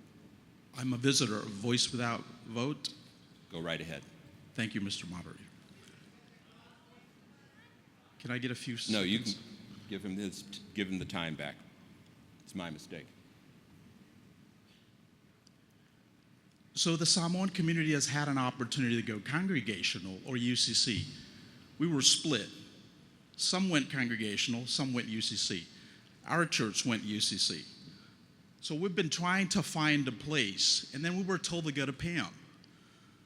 And we've been trying to find a place. Samoans have risen up to the leadership of our church. We've served the church through the instrumentalities, but now we have grown. There's 183,000 Samoans in the country versus 66,000 in Samoa. So the country is here, and we're just asking for a space so we can have our own culture and our own way of worshiping God. Thank you, Mr. Moderator. Thank you.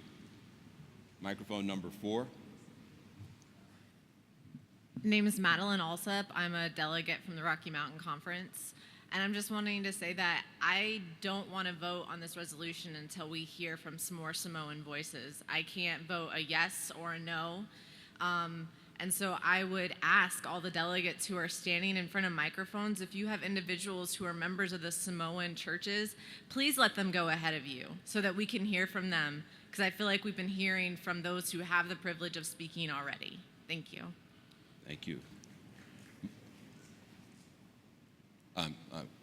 Microphone number 6. I'm sorry I didn't see you. That's okay. Julia Swain, Northern California Nevada Conference. I would like to move to table this motion until at least the next General Synod, and I'm not sure if we need to do a specific time period or just table the motion.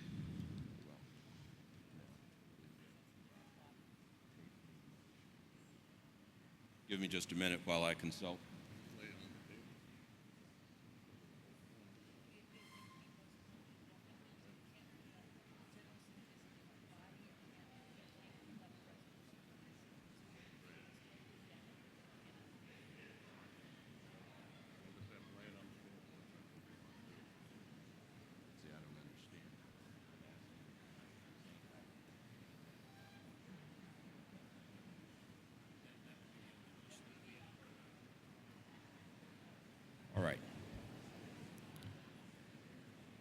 in response to your request, the only motion that would be in order would be a motion to postpone indefinitely.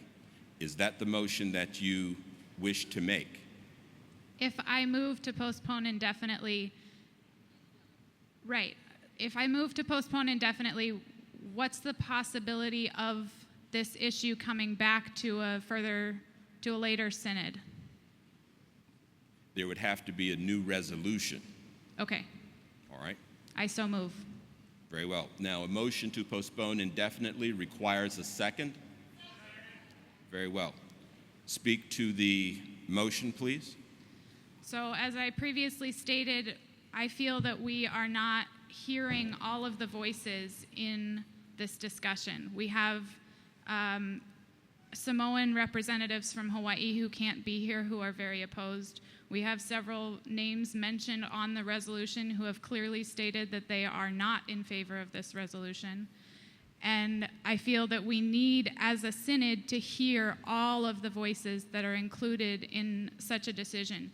I don't feel that we can create the United Samoan Ministries if the Samoan ministries are not united. That's it. Further discussion? At this point, we are discussing the motion to postpone indefinitely.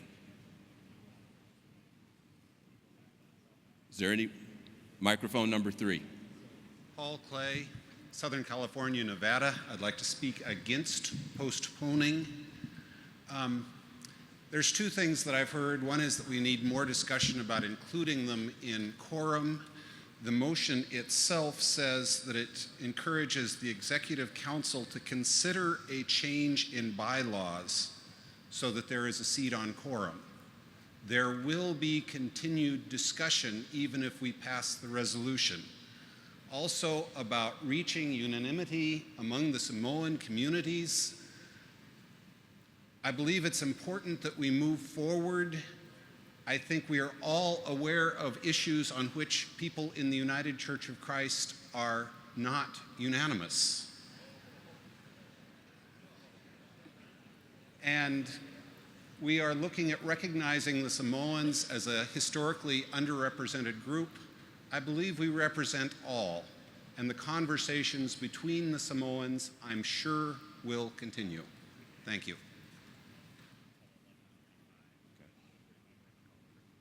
Very well.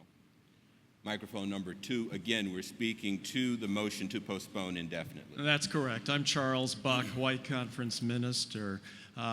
I actually support this amendment for the very same reasons. This conversation will continue, and by postponing indefinitely, I think what we're saying is that, in fact, we are not opposed. We are not opposed to the concept of this resolution. We actually affirm it, but we want some more conversation. We'd like to have other voices in this as well. I think quorum groups should be involved in this. I also think that there should be some ecumenical and international kinds of folks involved in this, because there are those kinds of considerations that need to take place. So I think this actually sends a very positive kind of signal to Samoans around the United Church of Christ, and I would hope then it comes back. I, in fact, would be willing to write that kind of resolution and then look for that unanimous vote at a General Synod.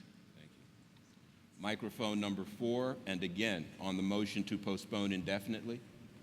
Allison Morales, Southern California, Nevada Conference.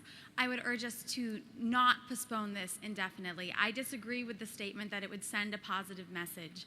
I think it would send a hurtful and painful message to our Samoan brothers and sisters who have come before us, who have worshiped with us, who have asked us to recognize them. I also stand here as a white woman of privilege, and it is not my place to tell them that they are not historically underrepresented.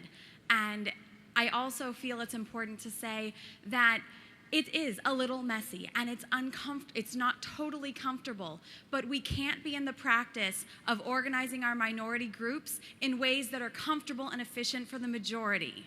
They have asked for recognition, and it needs to be now. We need to see them now. Thank you. Very well. Microphone number 1. Yes, I'm Janet Clark, and I'm from the Massachusetts Conference. and I was part of the group that met with this resolution and helped to rewrite the resolution. And I feel that we really need to go on with this resolution and have a vote. The Samoan people have worked very hard to come to this point. Excuse me.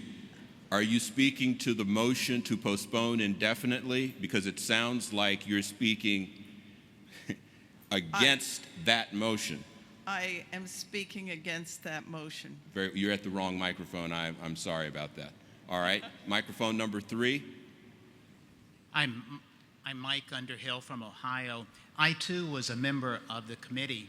And if you were there Sunday morning, you would have heard many, many Samoans present. I mean, we heard everyone who has spoken in favor of this postponing and the Hawaiian point of view was present, but also many, many Samoans were present and they spoke in favor of it. It's messy, it is, but this is the right thing to do. And postponing it indefinitely sends the wrong message. It's a hurtful message. It's a hateful message. And we need to move ahead with making progress. So I encourage you to vote against this. Very well. Microphone number 6. No applause, please. David Anderman, Maine Conference. I'd like to move the previous question. Very well. All right, requires a second. All right. It's been moved and seconded that we proceed on the motion to postpone indefinitely. Now, this is a majority. All right. You're right. No, a motion to postpone indefinitely is the majority. Oh. Yeah, I apologize. We've now voted to end the debate. Is there any discussion on that? Okay. Very well. All right. Now to the motion. I'm sorry? Very well.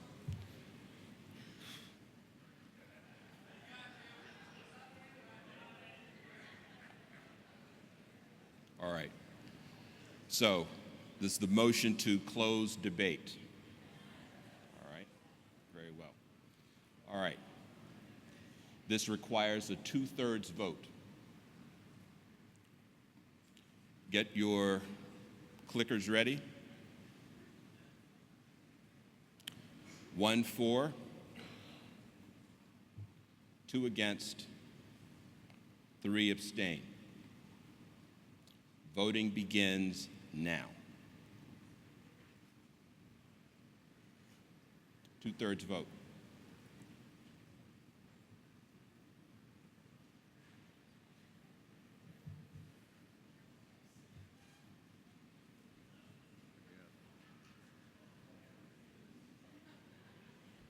Fifteen seconds.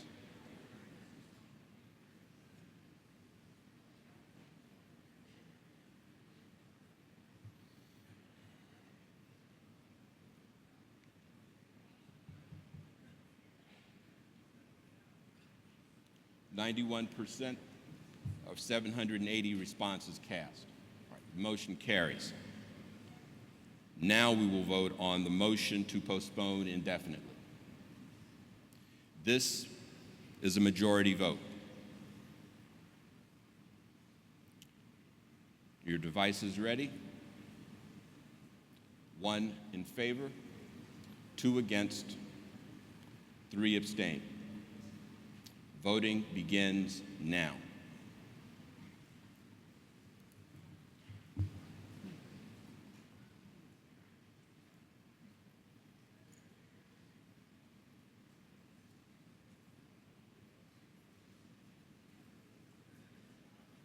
Fifteen seconds.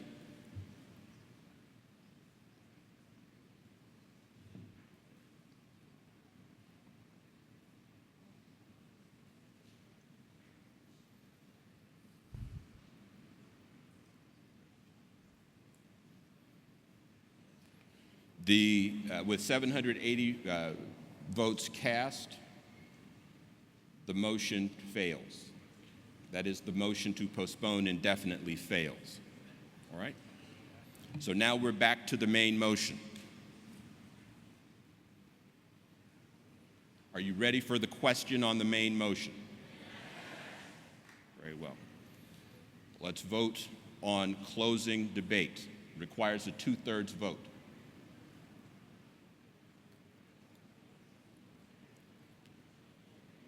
Have your devices ready? This is on motion to close the debate.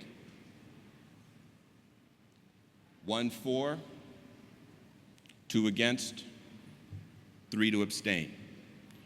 Voting begins now.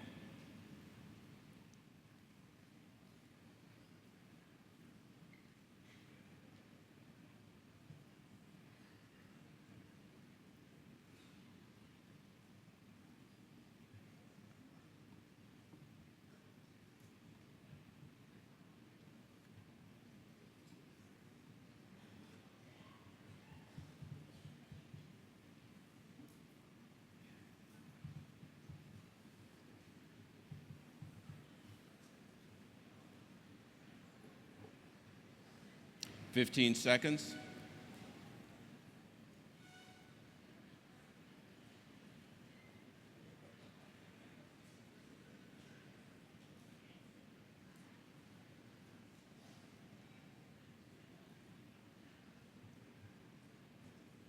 Very well.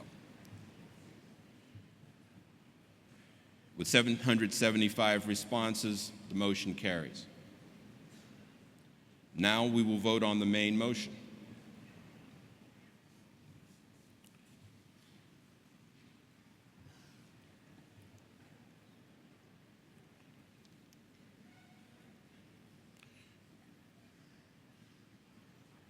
Be reminded that this is the United Samoan Ministries of the United Church of Christ request to be recognized as historically underrepresented group and member of the Council for Racial and Ethnic Ministries. And to the extent that I misspoke earlier, I apologize for that and did not obviously intend to offend anyone, but the word is ministries. Okay? Now, shall we?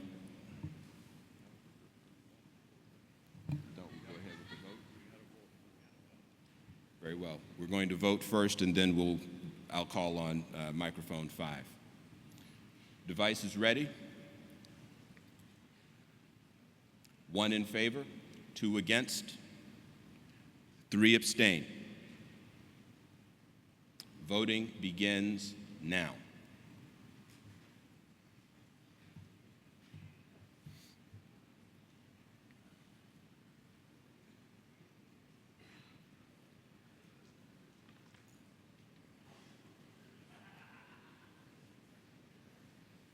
Fif 14 seconds.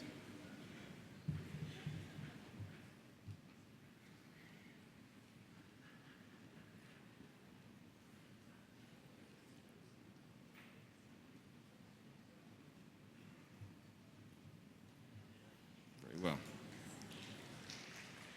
This is a motion of prudential, it's a prudential resolution that requires a majority. With 787 votes cast, the motion carries.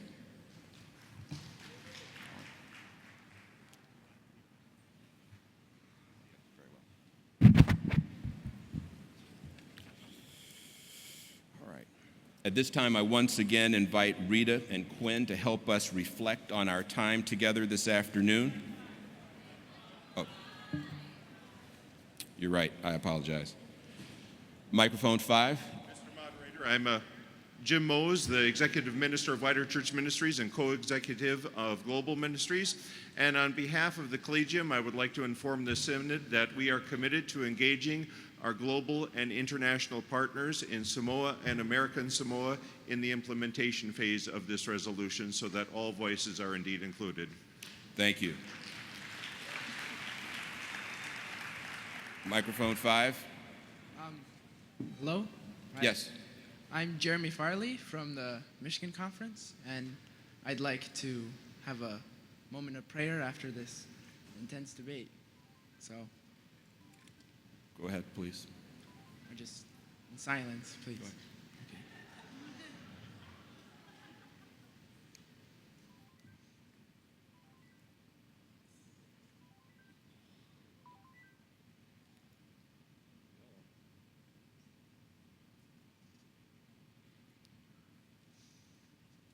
Amen.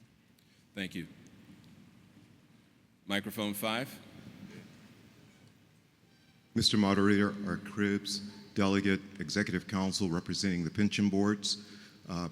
2 points that I'm concerned about. We've elevated the standard in our discourse this morning regarding this matter to a unified voice before being qualified to come and ask for representation. I don't believe in the United Church of Christ we've set such a standard. If we have, we've violated it numerous times, including during this session, every time we take a vote. So to elevate that to a particular group that is seeking representation, to say you must come with a unified voice, I believe is a dangerous precedent even to suggest. Secondly, when a person says, or a group of people say, we are not represented, we do not feel represented, and to tell them to go home and think about that is a violation, I believe, of faithful presence with them. We have said no matter who you are or where you are on life's journey, you are welcome here, except at the table. I believe we're establishing a dangerous precedent. I would ask us to be cautious about that. Thank you. Thank you. Again, microphone 5. Ben Guess from the Collegium of Officers. We've received at this General Synod just recently a significant message from a national world leader via Jim Antall, and I would like to share it with you. Dear friends, congratulations and thank you for your leadership on climate change. We hope others will follow your splendid example. God bless you, Desmond Tutu. Yeah.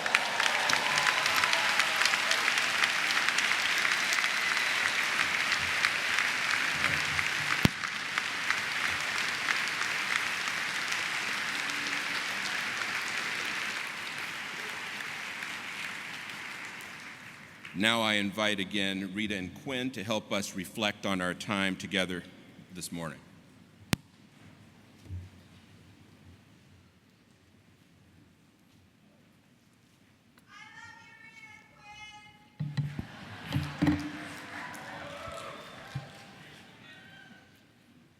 Isaiah stands there in the Holy of Holies doing his thing, but here's the issue. They let Isaiah into the Holy of Holies.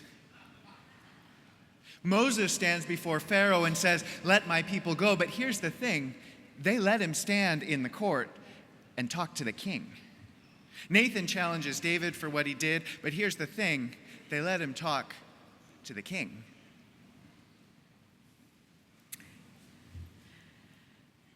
In a large, predominantly white church I once attended, we had a youth choir that sometimes performed in worship. And one Sunday, they did a song called Colors of the Wind, which was from a Disney movie version of the story of Pocahontas.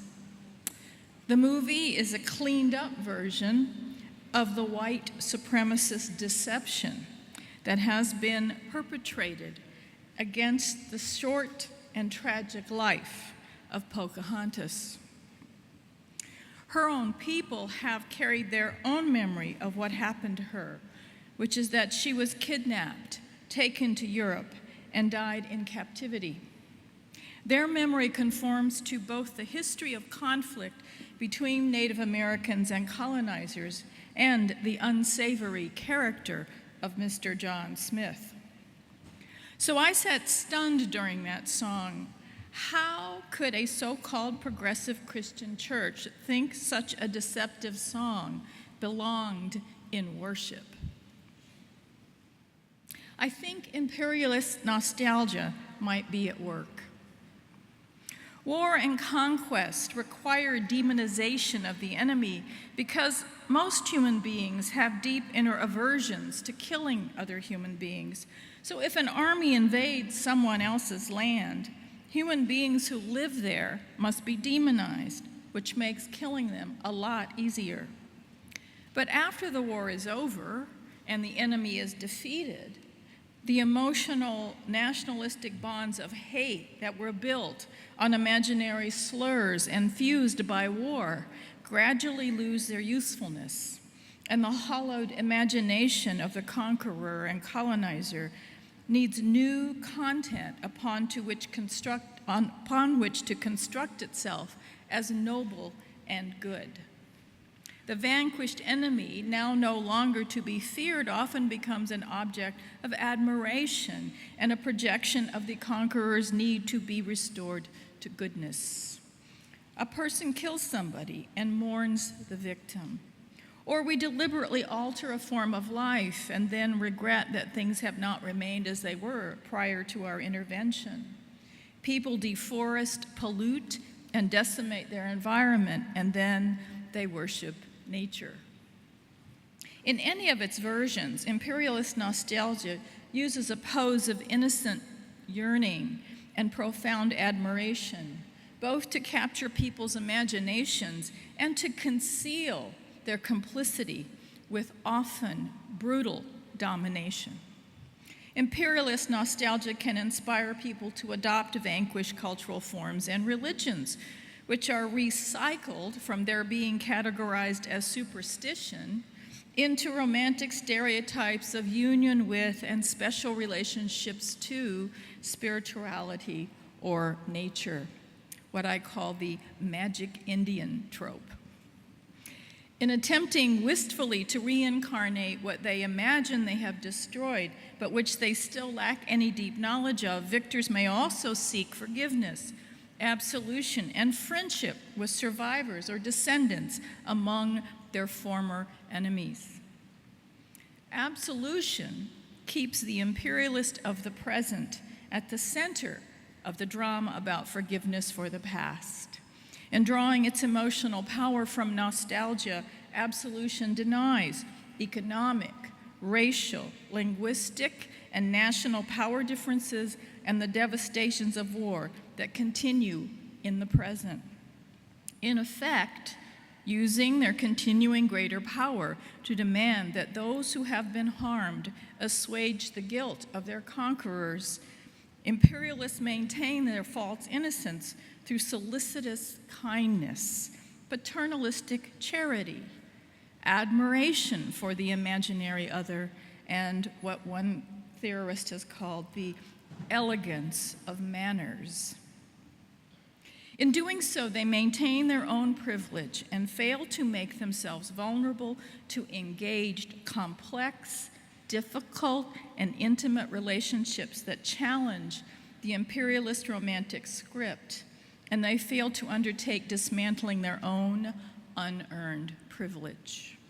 And if the vanquished reject or challenge their conquerors, the backlash of violence can easily reassert itself.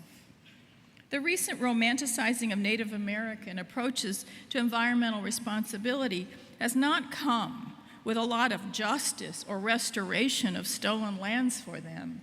Instead, Native Americans were ethnically cleansed from their homes and lands to create the idea of our national parks as uninhabited wilderness, which Ken Burns in his documentary called America's greatest idea. This needs to be said clearly. Native Americans were killed or forcibly removed from those lands. Jill Lepore's amazing history, The Nature of War, shows how the lie of the extinct Indian was common in the 19th century. This convenient falsehood somehow managed to prevail despite policies like Indian removal that indicated there were still quite a few around. They were inconveniently in the way of Western expansion and white settlers. The rise of the myth of the vanishing Indian occurs in the same period as the emergence of the idea of the national parks as uninhabited wilderness. They are defined as parks because they are called uninhabited.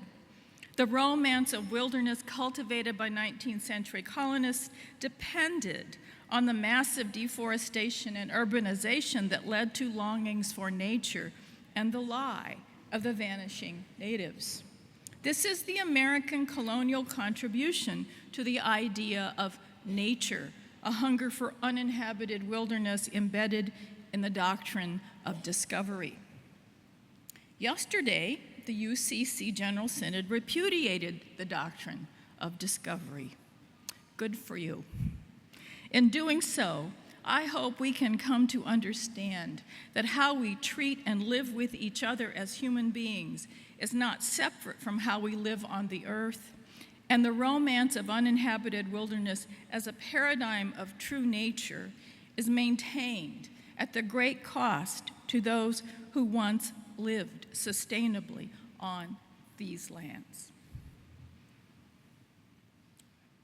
God doesn't just say, hey, poor, you ought to go advocate for yourselves. God doesn't just say, oppressed, you really ought to do something about that. God doesn't say to the prisoners, hey, you ought to try to get free if you can. God says those things, but God also calls prophets.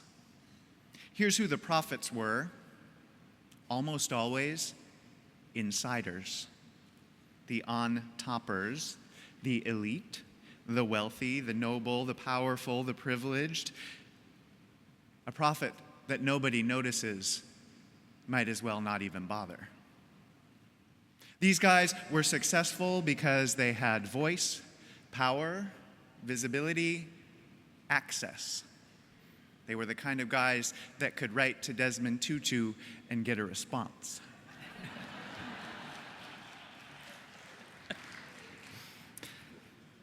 Now, you know where this white dude is going, and I know what you're thinking.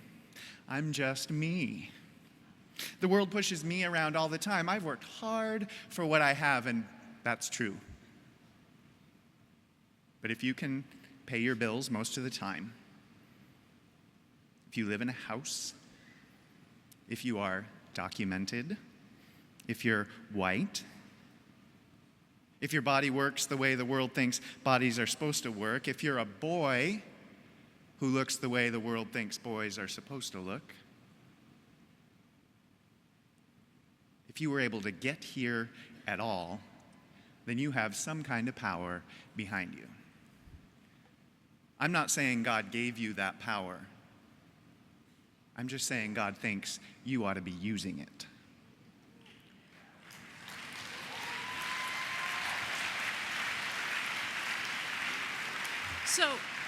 So here's the thing about power. It's actually the only way to get anything good done. And I've heard a lot. I once had a conversation with a seminary, white male, heterosexual seminary president who said, yes, but if you have power, shouldn't you be self-sacrificing and give it up?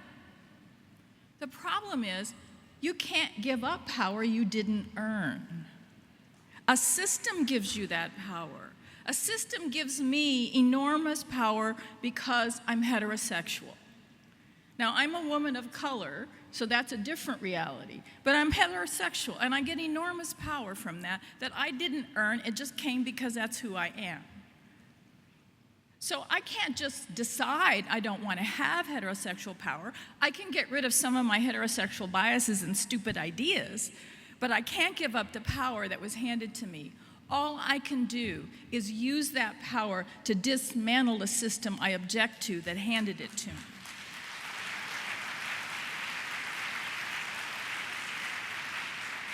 And that's true of gender, race, everything that Quinn talked about. If you have that power, use it. Don't pretend you don't have it. Use it. It's important. And we all have some kind of power, or we wouldn't be alive today. So get out there and go for it. Dismantle those systems. That's how we make the world a just place.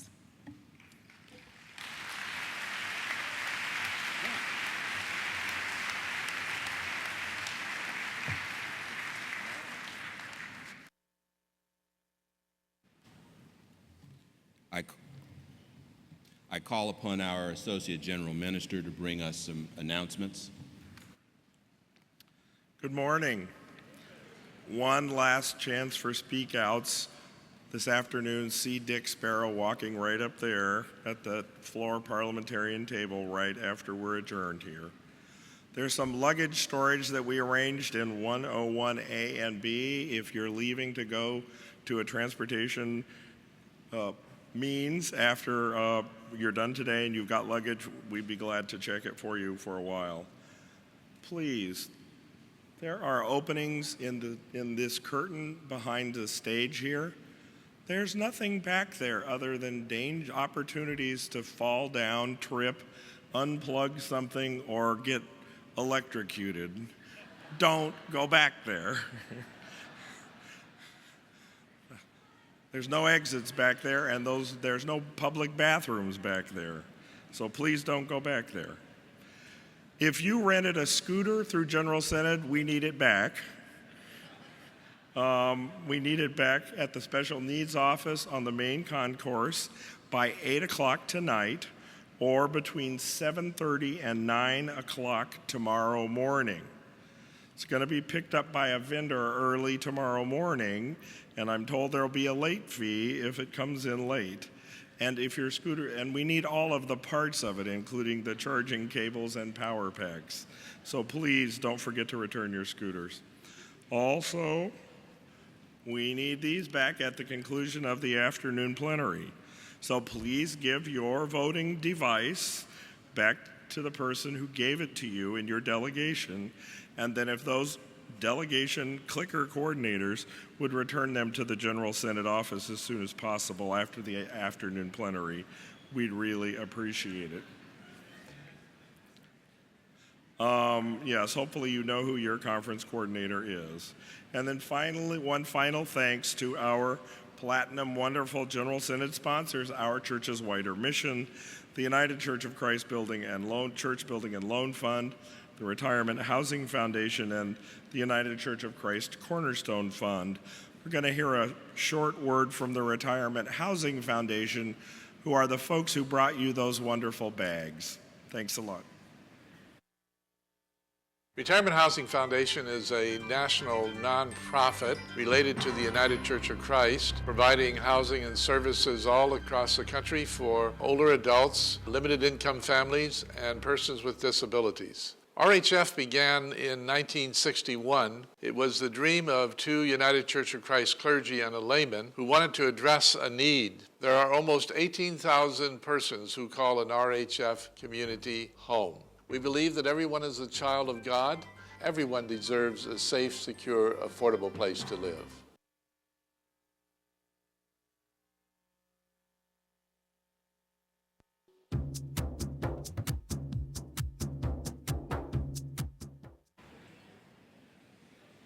Thank you, Mark. I declare the 7th plenary of the 29th General Synod to be complete. Our final plenary will begin this afternoon at 2:30. We're now in recess.